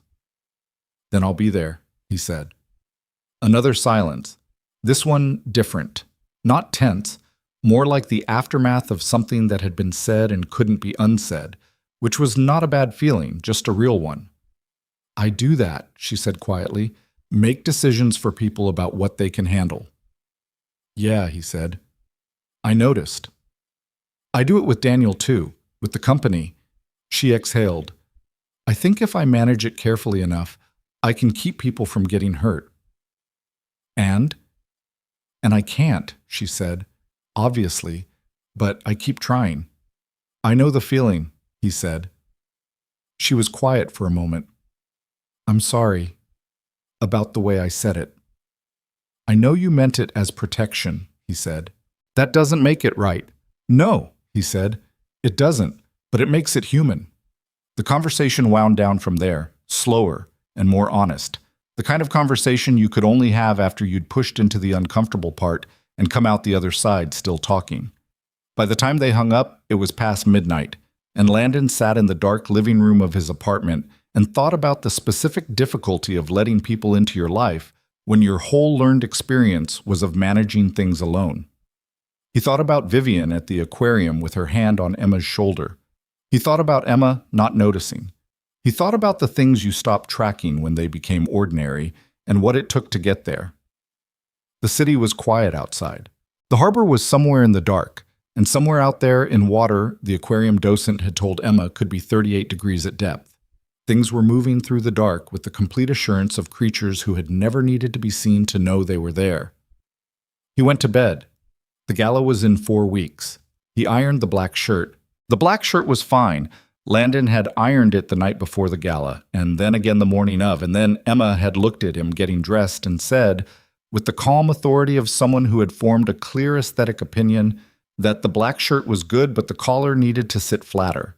And she'd stood on her step stool and adjusted it with both hands, the way she'd seen Landon adjust her hair clips, focused and serious. And when she was done, she'd stepped back and assessed and said, "Now you look right." He'd looked in the bathroom mirror and thought that she was not wrong. He drove to the event venue, a converted waterfront space that Sterling Group used for larger functions, the kind of building that had been a shipping warehouse in a previous life, and now had exposed beam ceilings and very expensive lighting. And he sat in the parking structure for 2 minutes before getting out. Not because he was nervous exactly, more because he wanted to arrive at a decision about the evening before the evening started. He knew what Vivian had been worried about.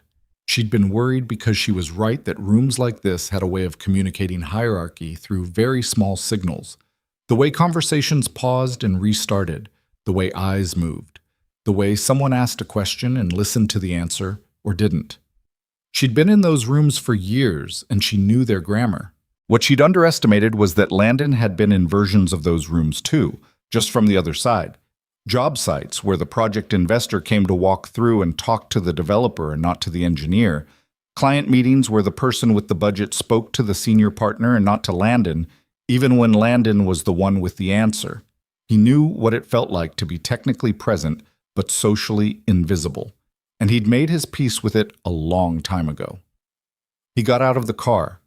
Vivian was near the entrance when he arrived, talking to two people in the specific way that people talked when they were being professional rather than present, attentive, composed, not entirely there. She spotted him over the taller person's shoulder, and something shifted in her face. Not dramatically, just a small adjustment, like a key finding its lock. She wrapped up the conversation in under a minute and came over. "Collar's good," she said, looking at him. "Emma fixed it." Of course she did. She was wearing a deep green dress that was understated and exactly right. She'd told him once that she found elaborate event dressing exhausting and preferred things that didn't require attention. She looked, he thought, like herself, which was a harder thing to manage than most people realized. "How are you?" "Good," he said. "You?" "Functioning," she said, which was her word for evenings that required professional performance rather than actual presence. "There are about 120 people here, and I know most of them, and genuinely like maybe 15. You'll meet the 15, the rest will navigate." "I've navigated construction sites with active disagreements," he said. "I'll manage a gala." She almost smiled. "Follow my lead when I need to be in work mode. When I'm done with someone, I'll usually touch your arm. That's the signal." "The signal," he repeated. "Don't make fun of the signal." "I'm not," he said. "I think the signal is efficient." She gave him the quick, real smile and turned toward the entrance. The evening proceeded in the way that events like this proceeded, in circuits, with brief stops, with a lot of introductions that Landon absorbed and Vivian navigated with the expertise of someone who had been doing it for years.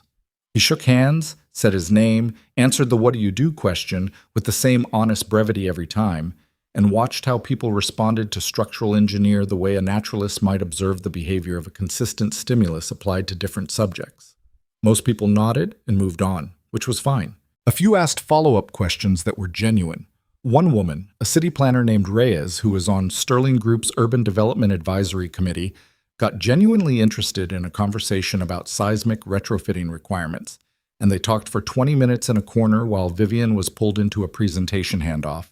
And by the end, he'd gotten her card and she'd asked if he'd ever consulted for municipal projects.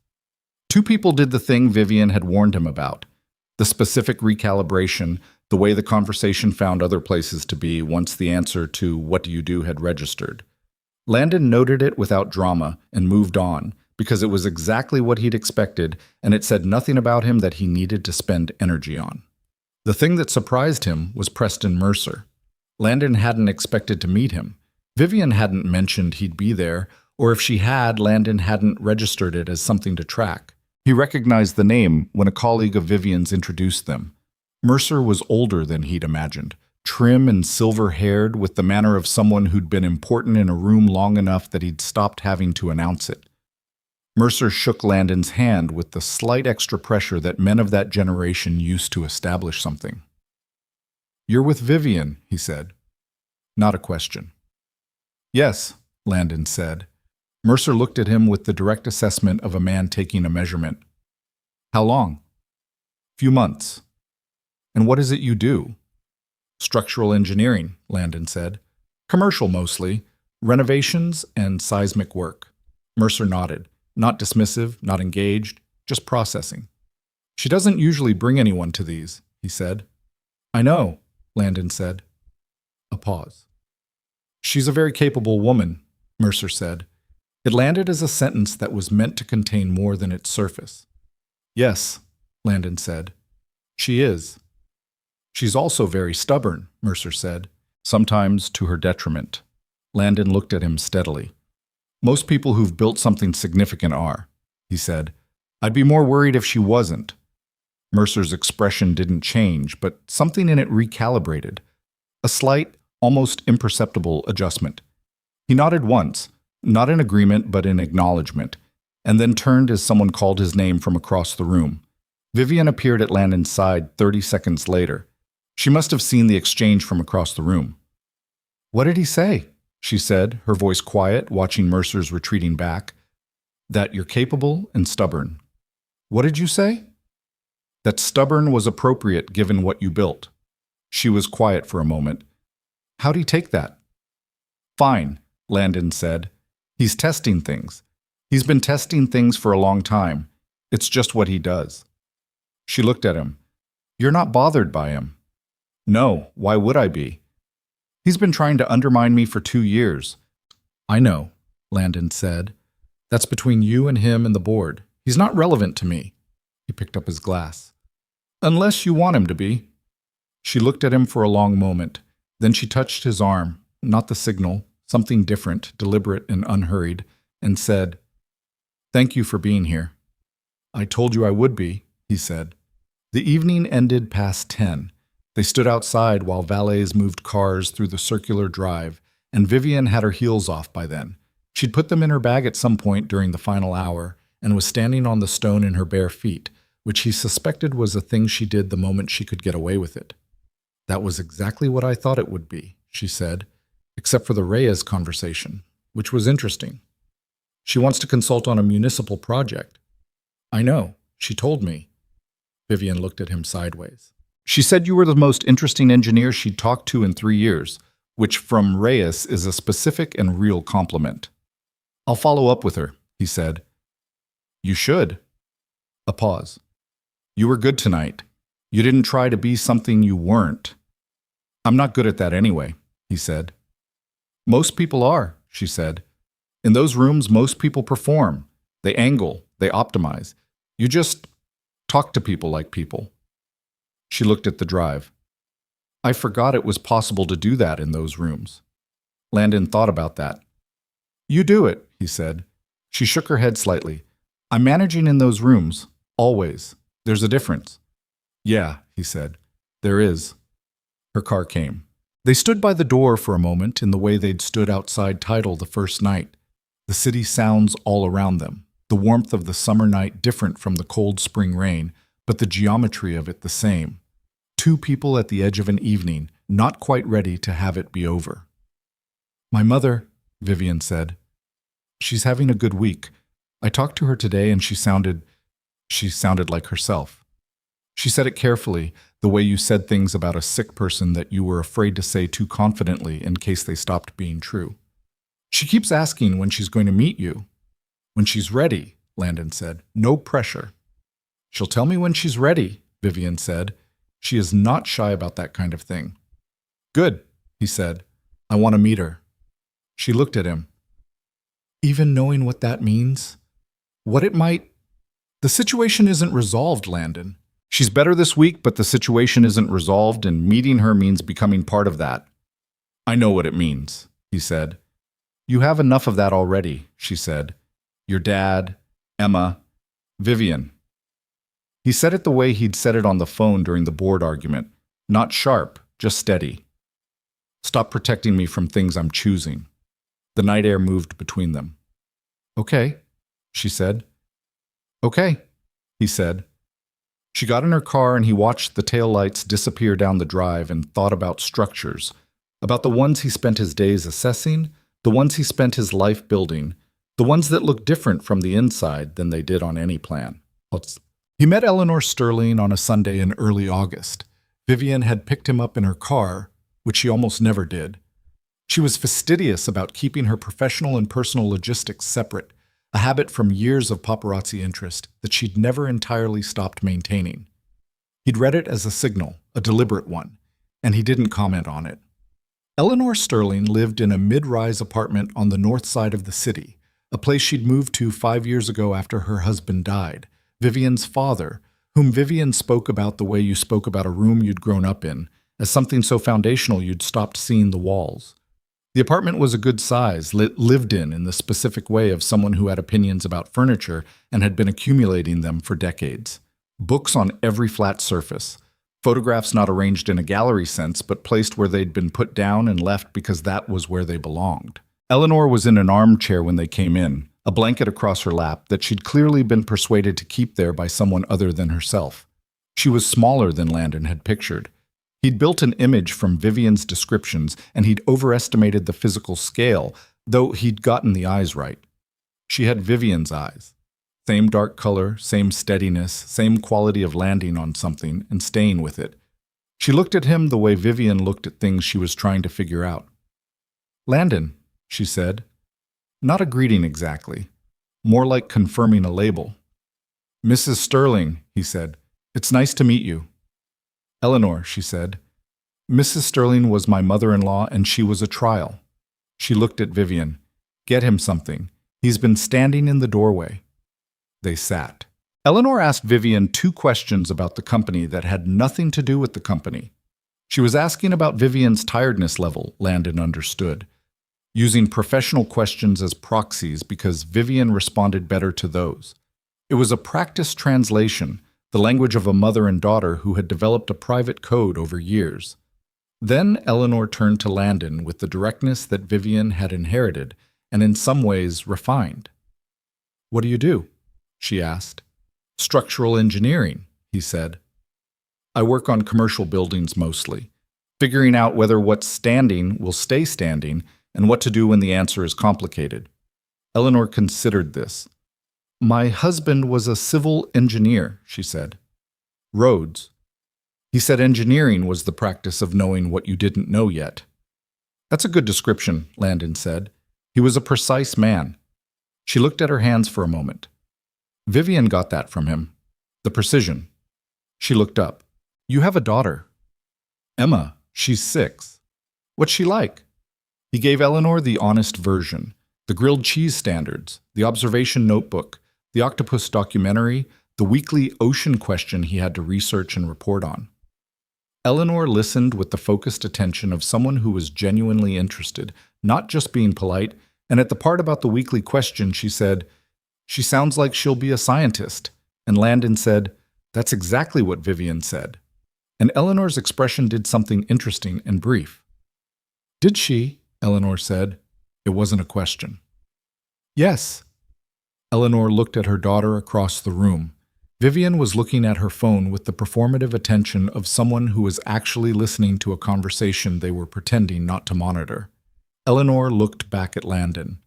"She hasn't brought someone here before," Eleanor said. "In all the years. I've met people, but she brought them to neutral places, restaurants, events." She said it matter-of-factly. "Not here." Landon didn't respond to that. He let it sit. "How do you find her?" Eleanor asked. It was such a direct question that he took a moment to respect it by answering it directly. "Honest," he said. "She says what she means when she decides to say it. She's careful with people she cares about, maybe too careful sometimes, but it comes from somewhere real." He paused. "She doesn't take shortcuts on things that matter to her. I find that worth a lot." Eleanor was quiet for a moment. "She works too much," she said. "I know. She always has. Even before the company was what it is, she has her father's capacity for work and none of his ability to stop." She looked at the window. He used to say she was the most driven person he'd ever known, and he'd said that to her face, and she'd taken it as the compliment he meant it to be. But I always thought there was something running underneath it. Like she didn't quite believe that being was enough, that she had to be doing, always. Landon thought about Vivian on the parking garage call, exhausted, just needing someone to not solve anything. He thought about her hands in the coffee shop, wrapped around the cup, saying, I think if I manage it carefully enough, I can keep people from getting hurt. Yeah, he said. I see that in her. Eleanor looked at him. And? And I don't think it's a problem to solve, he said. I think it's something you sit with and you let her know it's okay to put it down sometimes. He paused. You can't make someone believe they're enough. You can just be there when they're starting to. The room was quiet. Eleanor looked at him for a long, steady moment. The full version of the look, unhurried and direct, the same architecture Vivian used when she was deciding something. Then she said, You want more tea? Which Landon understood from everything Vivian had ever told him about her mother was exactly what yes looked like. Vivian had heard it too. Across the room, she'd set her phone down. They stayed 2 hours. At some point, Daniel arrived. He'd texted Vivian that he was coming by, which meant he'd orchestrated it to overlap with Landon's visit, because he was 26 and not subtle about his curiosity. He was thinner than his photographs, with the slightly kinetic energy of someone who thought faster than he spoke and sometimes tripped on the gap. He shook Landon's hand with both of his, which was a habit rather than a statement, and asked 3 questions in the first 5 minutes that covered Landon's job, how long he'd known Vivian, and whether he'd ever been to Georgia, the last of which had no discernible logic, but which Landon answered anyway. Pop grew up in Georgia, Landon said. Daniel looked immediately and genuinely interested. Where? Outside Savannah. I drove through Savannah once, Daniel said. It's a different world. The trees. He sat down on the arm of the couch, the informal posture of someone still figuring out where they fit in a room. Vivian said you have a daughter. Emma, 6. She sounds great. Vivian told me about the octopus thing. She talks about Emma? Landon asked. All the time, Daniel said, and then looked at Vivian as if he might have said something he shouldn't have, and Vivian gave him the expression of an older sibling who was filing this away, and Daniel made a face and redirected the conversation. Watching them together, Daniel and Vivian, Landon saw the thing Vivian had described but hadn't fully conveyed. The way she tracked him without seeming to track him. The small recalibration she made when he was in the room. The careful balancing act of a person who loved someone and had learned to hide how much she was managing on their behalf, because they could feel it, and it made things worse. Daniel felt it anyway, Landon thought. Not all of it, but the shape of it. He'd been living in his sister's shadow long enough to recognize when he was standing in it. At the door leaving, Eleanor held Landon's hand for a moment longer than a standard goodbye. You'll come back, she said. Not a question. Yes, he said. If you'll have me. I just said I will, she said, with the mild impatience of someone who didn't enjoy repeating herself. Vivian, in the background, was managing an expression with partial success. In the car, driving back, Vivian was quiet for a long time. She liked you, she said finally. I liked her, he said. She doesn't extend the tea offer to people she's neutral about. Vivian watched the road. The last person she offered tea to was Daniel's friend from college, who she ended up calling every Christmas for 3 years. Good tea precedent, Landon said. Very good tea precedent. She drove. She asked me before you arrived. She asked if you were the kind of man who stayed. Landon looked at the road ahead. What did you say? Vivian was quiet for a moment. I said I thought so. I said I was still finding out, but I thought so. And now? He said. She glanced at him. Now I think so more.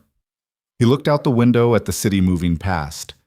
The neighborhood shifting from the residential north toward the mix of commercial and residential in the middle, toward his side of town, the harbor-adjacent streets that still had the functional, unglamorous quality of a city that worked rather than a city that performed. He thought about Eleanor saying she had to be doing, always, and Vivian saying, I don't quite believe that being is enough. He thought about his father on the back porch saying, "You only get things right by being willing to get them wrong first." "I'm not going anywhere," he said, the same words he'd said at the aquarium. They meant more now. "I know," she said. And this time there was no pause before it, no fractional hesitation, just the words, clean and settled. September came in warm and stayed that way. Emma started first grade and came home every day with the energy of someone who had been absorbing information at high velocity and needed to offload it. The names of new classmates, a teacher who had a fish tank in the classroom with fish, Emma needed to identify. An incident at lunch involving a disagreement about whether a tomato was a fruit that had escalated into an almost philosophical debate and ended with a draw. Landon sat with her most evenings while she did this, one ear on her, one eye on whatever needed doing. The comfortable ambient quality of a household that had found its rhythm. Vivian had dinner with them on a Wednesday in mid-September. It had happened before, but not regularly. The logistics of her schedule and his didn't always cooperate, and there was a version of the dinner logistics that involved Emma's specific pre-dinner routine and the window where she was still functional and not tired. And Vivian understood this, had adapted to it without being told, had started texting on Wednesday afternoons to confirm timing rather than assuming. That evening, Emma showed her the observation notebook, the full one now, not just the aquarium entry, all the months of notes and small drawings and questions with answers and questions still open. She didn't show it to many people. She'd shown it to Pop and to Marcus once and to her teacher. She handed it to Vivian and sat next to her at the kitchen table and walked her through it with the focused pride of someone sharing something private and important. Vivian turned the pages carefully. She asked questions, real ones, the kind that required Emma to think rather than just report. She pointed to a drawing Emma had made of the transparent fish from part 1 of the research and said, "You drew the eyes bigger. Why?" Emma looked at the drawing. "Because the eyes are the part you can see," she said, "even when everything else is invisible." Vivian looked at the drawing for a moment. "That's good science," she said, "and good art." Emma accepted this with a nod and turned the page. Later, after Emma was in bed, Landon washed dishes and Vivian sat at the kitchen table with her hands around a mug of coffee that had gone slightly cold, and the apartment had the quiet that it had after Emma was asleep, which was a specific kind of quiet, not empty, just held. "She showed you the notebook," Landon said. "I know," Vivian said. "I noticed." He set down the dish. "She's never shown anyone that notebook without being asked. I didn't ask her to show you." Vivian was looking at the table. He could see her processing something, the way she processed things that landed somewhere deeper than the surface. "Landon," she said. "Yeah." She looked up. Her eyes were steady, but there was something behind them that he hadn't quite seen before. Not new exactly, just closer to the surface than usual. "I'm scared," she said. He waited. "Of this," she said. "Of how real this is. I've kept things at a managed distance for a long time. Deliberately. Work is clean, work is something I can control. This..." She stopped. "Emma showed me her notebook. Your father calls you 3 times a week about sodium. You come to board galas in an ironed shirt and talk to Preston Mercer like he's a colleague and not a problem." She shook her head slightly. "I didn't expect it to feel like this." "Like what?" he said. "Like somewhere I live," she said, "rather than somewhere I'm visiting." He came around the counter and sat across from her at the table. The overhead light was the soft one. Emma had lobbied successfully for a warmer bulb 6 months ago, and it made the kitchen feel smaller and more specific, the way spaces felt when the lighting was right. "I know," he said. "It scares me," she said. "I want to be honest about that." "I know that too," he said. "You want to know the truth?" "Yes." "I'm scared too," he said. "I've been scared since the bookstore, since the park, since Emma came home and told my father about you because she wanted to file a report." He looked at her steadily. "I'm scared and I'm still here, which I think is the only honest answer to the fear." Vivian looked at him. "You're not going to tell me it'll be fine," she said. "I don't know if it'll be fine," he said. "Your mother is sick. And my dad's hip is getting worse. And Emma's growing up in a way that's going to require a lot of me I haven't figured out yet. And your company is in a period that demands things from you. And none of that resolves cleanly. He paused. But I'm not interested in fine. I'm interested in real. She was quiet for a long moment. Real is harder, she said. Real is harder, he agreed. She looked at her coffee. Then she looked at him. Okay, she said. It was a small word. It was a large thing. The kitchen held them both in its warm light, ordinary and specific. A half-dried dish on the counter, a 6-year-old's observation notebook on the table, the ambient sounds of a city that went on regardless. And two people who had both learned the hard way that you couldn't manage your way to the things that mattered, sitting across from each other and choosing, quietly and without ceremony, to stay. October came and the city shifted the way it did every year. The light going amber earlier, the mornings carrying the first real edge of cold, the harbor developing the particular gray-green color it took on in autumn when the angle of the sun changed and the water stopped pretending to be anything other than what it was. Landon noticed the seasons differently now. He'd spent several years where October was just a logistics problem. Emma needed a heavier coat, the building assessment slowed down, his father's hip complained more in the cold and required more management. The calendar was a series of things to stay ahead of rather than anything to observe. This October, he found himself actually looking at things. The light on the water. The way the leaves in Hendricks Park went orange in the particular sequence that Emma had started documenting, page by page, in a new section of the observation notebook labeled Fall Colors, Year 1, which implied, with Emma's characteristic matter-of-factness, that there would be a Year 2 and a Year 3, and however many years it took to establish a comprehensive record. He'd started thinking in longer timelines. He noticed that too. Eleanor Sterling had her worst month in October. It came without the specific drama of a crisis, no ambulance calls, no emergency interventions, just a grinding deterioration that the doctor said was an expected phase of the treatment, a valley before the protocol could do what it was designed to do. She was exhausted in a way that sleep didn't fix. She lost weight she couldn't afford to lose. On the days when she had enough energy, she was still entirely herself. Opinionated about everything, precise, mildly impatient with approximation. And on the days she didn't, she slept. And Vivian and Daniel sat with the waiting that Vivian had once described as the thing that made everything feel permanent. Landon drove Vivian to her mother's apartment on 4 separate Tuesday evenings in October because Vivian's hands shook slightly on difficult driving days, and she'd admitted it once and never mentioned it again. But he'd remembered. He didn't announce what he was doing. He just texted on those Tuesdays. I'll pick you up at 6, and she texted back, okay, and that was the whole conversation. He waited in the parking structure some nights for an hour and a half while she was upstairs. He never complained about it, not because he was performing patience, but because it didn't feel like waiting. It felt like being somewhere he was supposed to be. Daniel called him once during this period, directly, not through Vivian, which meant he'd gone to some effort to get the number independently, which was very Daniel. It was a Sunday afternoon, and Landon was on his roof deck resealing the replaced board he'd fixed back in spring, and the call came from an unknown number that he almost didn't answer. "This is Daniel," Daniel said. "Sterling, Vivian's brother." "I know who you are, Daniel." "Right, yes."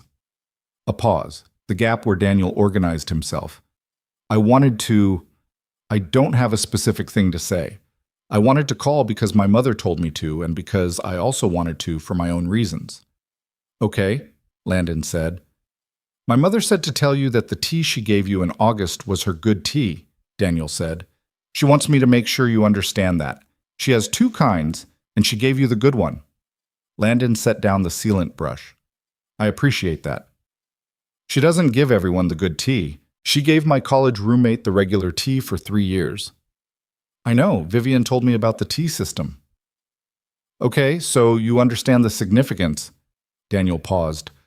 "My mother thinks you're a good person. She told me that, and she doesn't say that about people carelessly." Another pause, this one different in quality. More personal, less organized. She's different lately. Good different. She smiles more. She calls me back faster. She's still working too much, but He stopped. I don't know how to say this without it sounding strange. Say it anyway, Landon said. She seems like she believes she's allowed to be happy, Daniel said. She spent a lot of years not quite believing that, like happiness was something that happened to other people or something she'd get to eventually after enough work. And lately, she seems like she thinks it's allowed. A pause. I think that's because of you. Landon looked out over the rooftops. A pigeon was doing something ambitious on the edge of the water tower 3 buildings over. She got there herself, Landon said. I just tried not to make it harder. That's the thing, though, Daniel said. You'd be surprised how rare that is. They talked for another 10 minutes about nothing in particular. Daniel asked about Emma. Landon asked about a project Daniel was working on. There was a brief exchange about Savannah that went nowhere useful, but Daniel seemed to enjoy it. When they hung up, Landon stood on the roof for a while, and the afternoon was cool and the city was all around him in every direction, and he thought about the specific rarity of not making things harder for people you loved. He thought about how long he'd been doing that alone, carrying things without making them other people's problems, managing quietly, running on the maintenance mode that kept everything functional and nobody burdened. He'd thought of it as strength for a long time. He was beginning to understand it had also been, in some part, a long habit of not asking. He went back to the sealant. The board was solid now. It would hold. Eleanor improved in November. The doctors called it a response, which was clinical language for something that felt to Vivian and Daniel like a full breath after months of shallow ones. She started eating better. She started calling people again. She had Landon and Vivian over for dinner on a Saturday in early November and cooked herself, despite Vivian's pointed concerns, because Eleanor Sterling had opinions about who was allowed to cook in her kitchen, and those opinions had not changed with illness.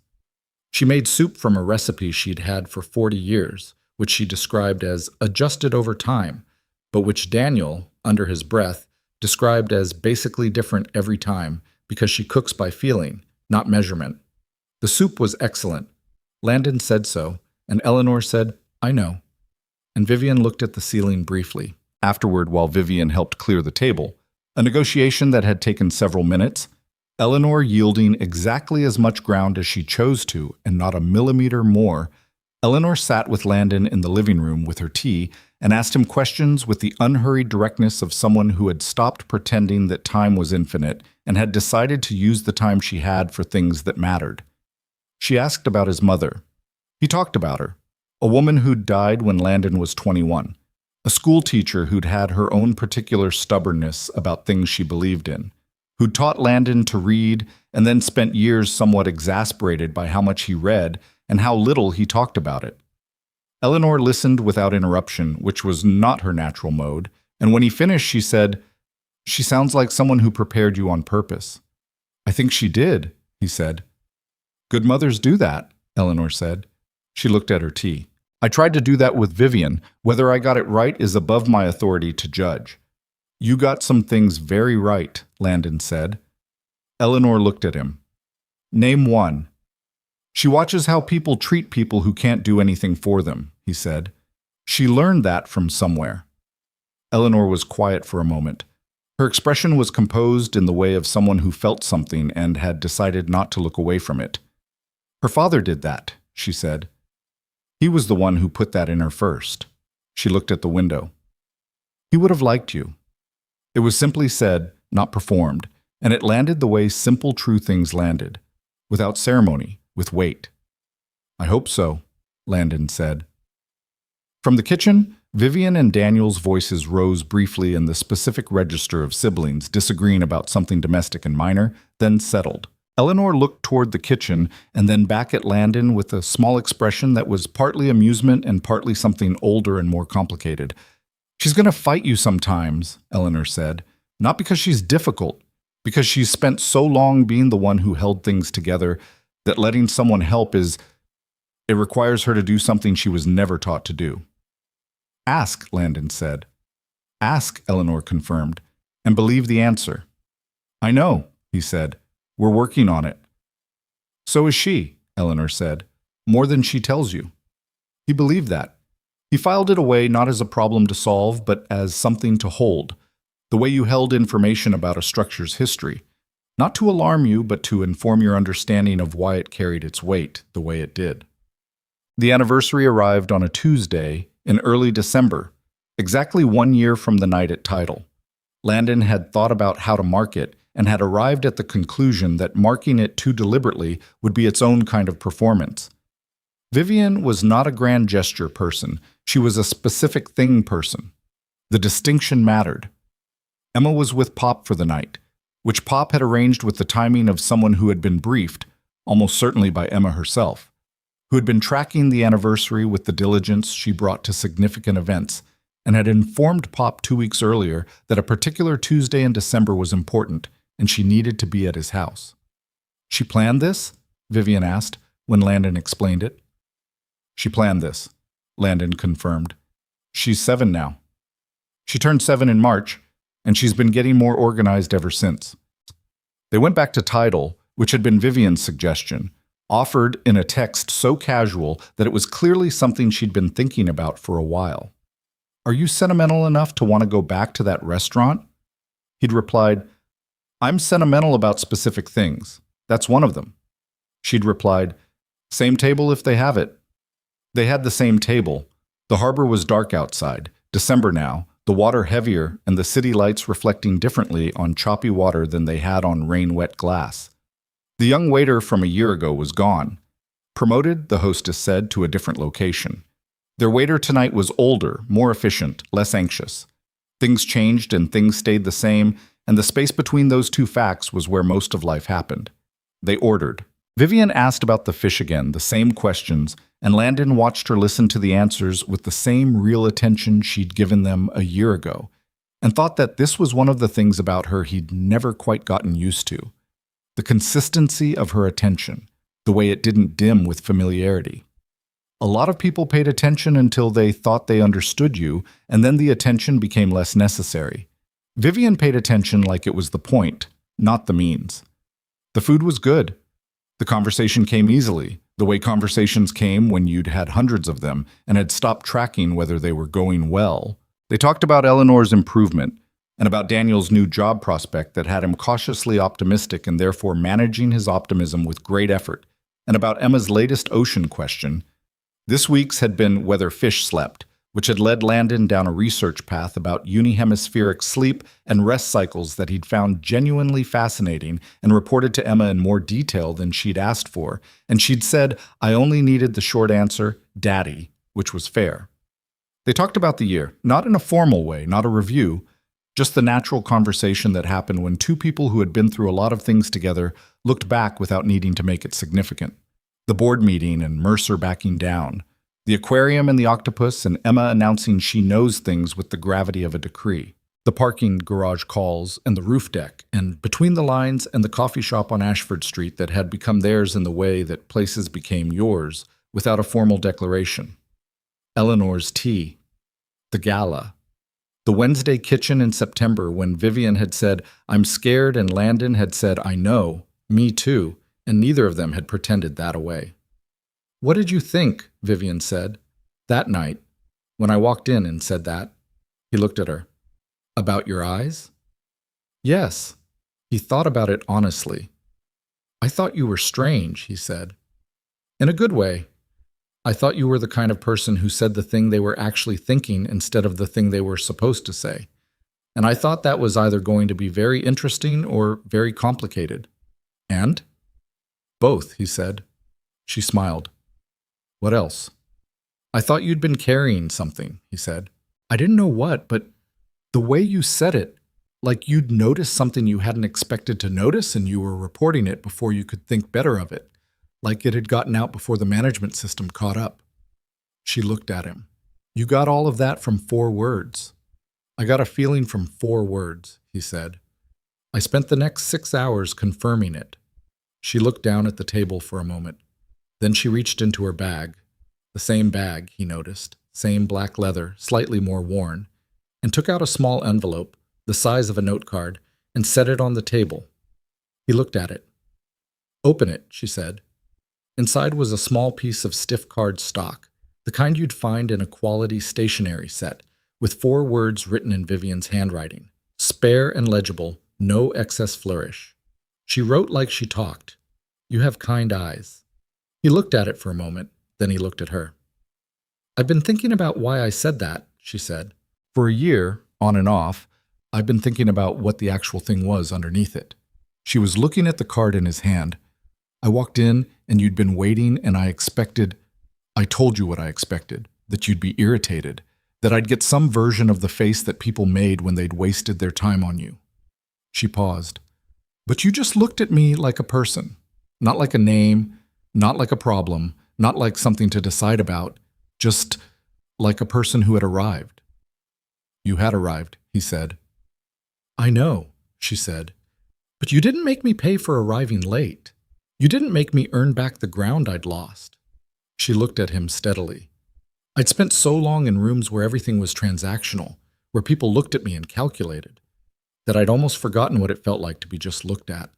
She paused. Your eyes were kind. That was the actual observation. Not a compliment, not an opener, just, I saw it and I said it. I'm glad you did, he said. I know you are. A slight pause. I am too. Very.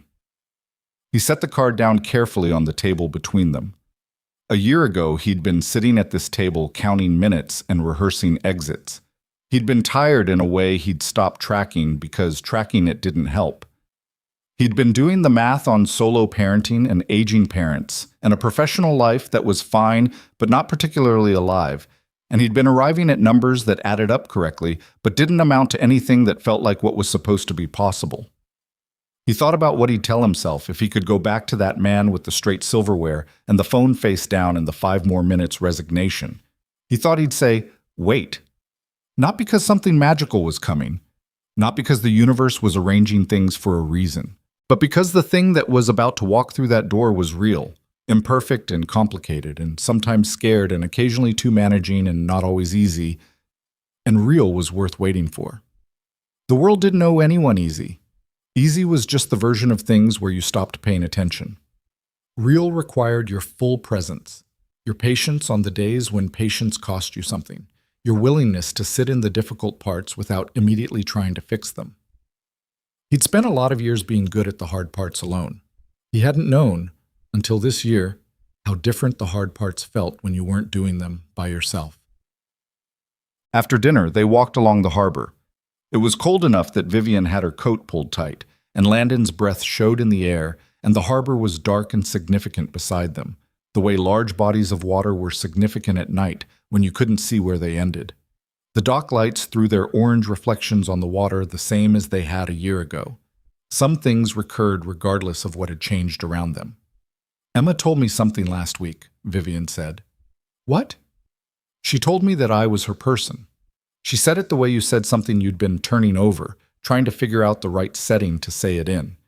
She was explaining her social structure to me. She has a very organized social structure. She has people for specific things. And she said Pop was her history person, and Marcus was her funny person, and her teacher, Ms. Calloway, was her school person, and you were her main person. She paused. And then she said I was her person. What does that mean? Landon said. I asked her that, Vivian said. She thought about it, and she said it meant I was the person she wanted to tell things to, new things, important things. She stopped walking for a moment. She said she saw a bird this morning with an unusual tail, and her first thought was to tell me about it. Landon stopped beside her. The harbor moved at their left. The city was all its sounds and lights behind them. She didn't tell me that, he said. She told you I was her person? She told me she'd seen the bird, he said. She didn't tell me about the first thought part. Vivian looked out at the water. I sat with that for a while before I said anything, she said, because she said it like it was just information, like she was giving me data, and I needed to understand what I was being given before I responded. What did you say? I said she was my person too. Vivian looked at the water. She nodded like it confirmed something, and then she asked if we could look up the bird, and we did. A small pause. It was a cedar waxwing. We added it to the notebook. Landon looked at the water alongside her. The cedar waxwing entry was going to be in the notebook, a year from now, and 5 years from now. It was going to be in there. The bird with the unusual tail, the woman who became Emma's person, the notebook that was accumulating the record of a life that was turning out to be larger than the one he'd been running on maintenance mode. "Thank you," he said. Vivian looked at him. "For what?" "For being her person," he said. "She doesn't give that out carelessly. You earned it." "She's easy to love," Vivian said. "She's not, actually," Landon said. "She's very specific. She requires being met on her terms. A lot of people try to meet her on theirs, and she goes quiet on them." He looked at the water. "You met her on hers from the start, the plankton fact, letting her lead at the aquarium, not performing enthusiasm at her, but just being actually interested." He paused. "She felt that." "I was actually interested," Vivian said. "I know," he said. "That's what she felt." They walked further along the harbor. The cold was the honest kind, the kind that didn't pretend, and Landon found that he didn't mind it the way he usually minded cold. The cold had context now, was attached to something, which made it less like a condition to endure and more like a detail of a specific night he was going to remember. He thought about what the year had done. He thought about how you couldn't see these things from inside them, not fully. You lived through things at ground level and only understood the shape of them later, from the slightly higher vantage of time passing. He hadn't known, standing outside Tidal a year ago, that he was at the beginning of something. You never knew that from the ground. You only saw the shape of things from the other end. From this end, the shape was this: a woman who said true things when she meant to keep them inside. A daughter who added people to her notebook. A father on a back porch talking about sodium and meaning something else entirely.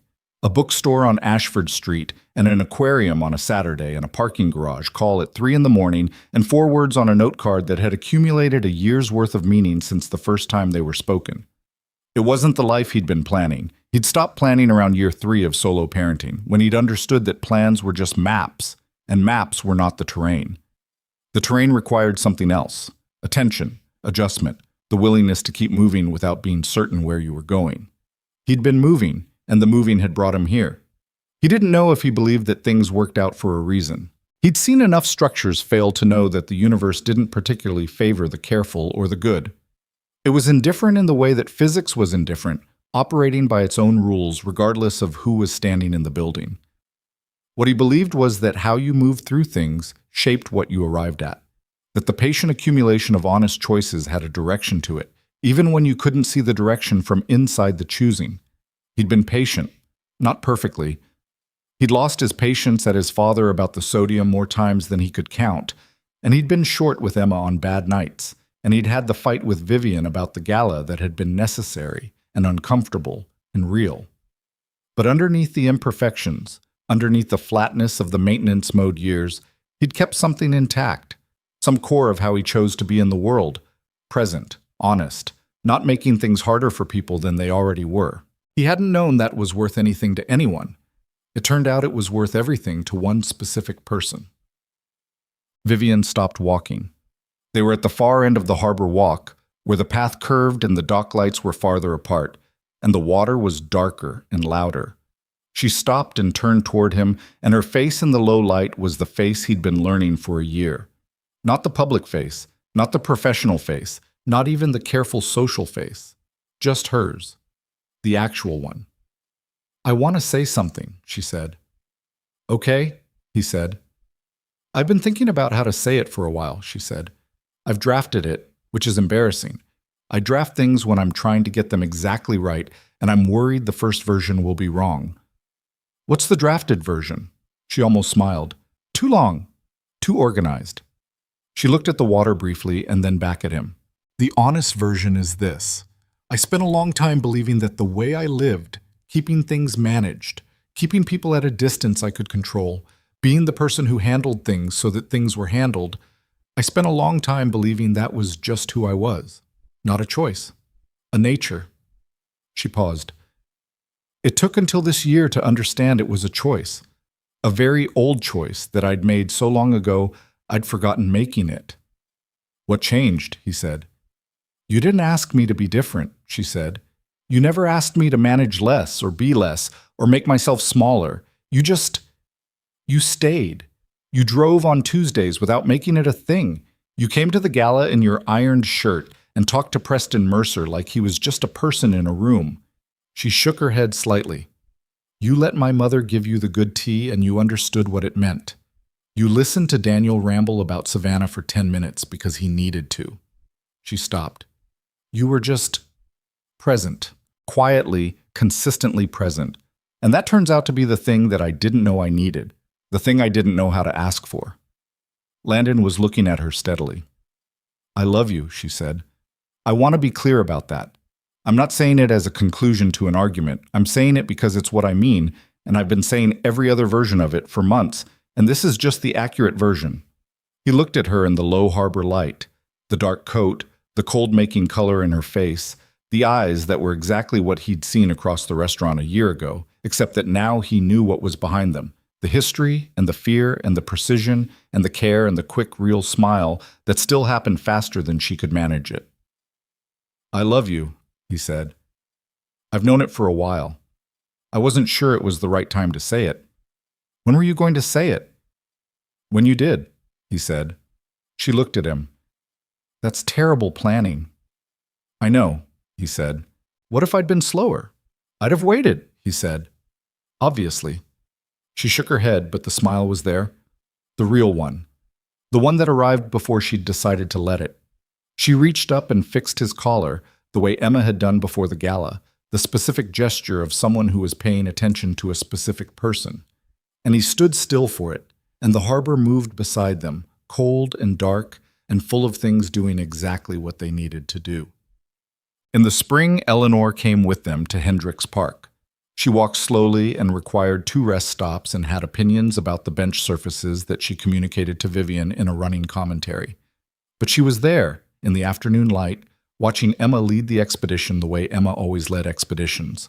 Notebook in hand, boots on regardless of conditions, a focused determination to document everything worth documenting. Pop came too. Landon had suggested it once, tentatively, and both Eleanor and Pop had agreed with the enthusiasm of 2 people who'd been waiting to be asked. Pop walked with his cane, and Eleanor kept pace beside him, and within 20 minutes they were having a heated discussion about whether sparrows or finches were more interesting, which was a debate with no stakes, and which they were both approaching with complete seriousness. Vivian walked beside Landon and watched the 2 of them. They're going to argue all afternoon, she said. Pop argues because he likes people, Landon said. If he's arguing with her, he likes her. She's the same, Vivian said. She watched Eleanor gesture toward something in the trees with the authority of a person making an unassailable point. She seems good today. She does, Landon said. She has more good days than bad now, Vivian said. The doctors say the numbers are… She stopped. I don't want to put too much on the numbers. Then don't, he said. Just watch her argue about birds. Vivian looked at her mother. Something moved in her face. Not sadness exactly, more the specific tenderness of watching someone you love be wholly themselves in an ordinary moment. The kind of moment that passed unrecorded and was gone almost before you could register it, except that if you were paying attention, if you'd learned to pay the particular quality of attention that the year had taught her, you could hold it, not in a photograph, not in a document, just in the way the body registered what the mind had decided to keep. Emma appeared at Vivian's side, slightly out of breath, notebook held open. There's a red-tailed hawk up the hill, she said. I need someone to watch it while I write so I don't miss the wing position when it moves. I'll watch, Vivian said. Emma took her hand, unselfconsciously, the way she took Landon's hand, the way she'd stopped tracking the gesture because it had become ordinary, and pulled her up the path. Landon stood at the bottom of the hill and watched them go, his daughter and his person moving up through the afternoon light, Emma with her notebook, Vivian with her full attention, both of them heading toward a bird that Emma needed to document because the world was full of things worth paying close attention to. Behind him, Pop and Eleanor were still arguing about sparrows. The park was doing what parks did in spring, coming back to itself, loud with birds and children and the simple noise of things being alive. The harbor was somewhere south of them, out of sight, doing what it always did. He thought about the transparent fish, the ones whose only visible parts were their eyes, moving through the deep water, invisible except for what they chose to look with. He thought about his daughter drawing those eyes larger than the rest of the body because the eyes were the part you could see. He thought about 4 words spoken across a restaurant a year and a half ago by a woman who'd seen something in him before she'd decided to. He thought about what it meant to be seen, not the performed version, not being noticed because of what you'd built or what you could offer or what position you held, but the other kind. The kind where someone looked at you in an ordinary moment, in an ironed shirt at a table for 2, waiting with patience you hadn't calculated and dignity you hadn't dressed up, and saw something in you that you'd stopped expecting anyone to find. The thing about kindness was that it was easy to miss. It didn't announce itself. It didn't have a press release or a board meeting or a headline. It showed up in 32 minutes of waiting without anger, in a plate of fish that tilted and a smile that followed, in Tuesday drives and good tea and a hand on a child's shoulder that stopped being tracked because it had become ordinary. The world moved fast and loud, and it rewarded volume. It rewarded the impressive and the strategic and the visible. It didn't particularly reward the quiet, steady, patient work of just being a decent human being in the small moments that nobody wrote articles about. But some people noticed. Some people had been in enough rooms with enough impressive, strategic, visible people that when they walked into a restaurant on a rainy Tuesday night and saw a man sitting alone with his phone face down and his silverware straight, waiting without performance, waiting the way a person waited when they decided that how they behaved when things went wrong was important, some people saw that and understood they were in the presence of something they didn't encounter every day. And some things, once seen, couldn't be unseen. Emma came back down the hill with her notebook open and Vivian beside her, and she launched immediately into the wing position data she'd documented, reading from her notes with the rapid authority of a scientist presenting findings. And Vivian listened with her full attention, asking the follow-up questions, and Landon stood in the afternoon light of an ordinary Saturday in spring and thought, this is it. This is the actual thing, not the dramatic version, not the arrival at the destination after the hard journey, just this. The accumulated ordinary weight of a life that had room in it for all the people and things he loved, a life that had been reshaped not by one decision, but by hundreds of small ones, each one chosen in the direction of presence and honesty and the willingness to stay. He'd learned something this year that he was still in the process of understanding, that strength wasn't the absence of need, that being capable wasn't the same as being closed, that the most honest and difficult thing he'd ever done was not the solo years, managing, holding, keeping everything running, but this, letting someone in, trusting that being seen was safe, believing slowly and with evidence and not all at once, that he didn't have to earn his place in the lives of the people who chose him. He was still learning it. That was fine. The learning had no deadline. Emma closed her notebook and announced that she was hungry and that Pop had promised her something from the food cart, and she pulled Vivian back down the path toward the entrance where Pop and Eleanor were still debating birds with the energy of people who had found a topic worthy of the argument.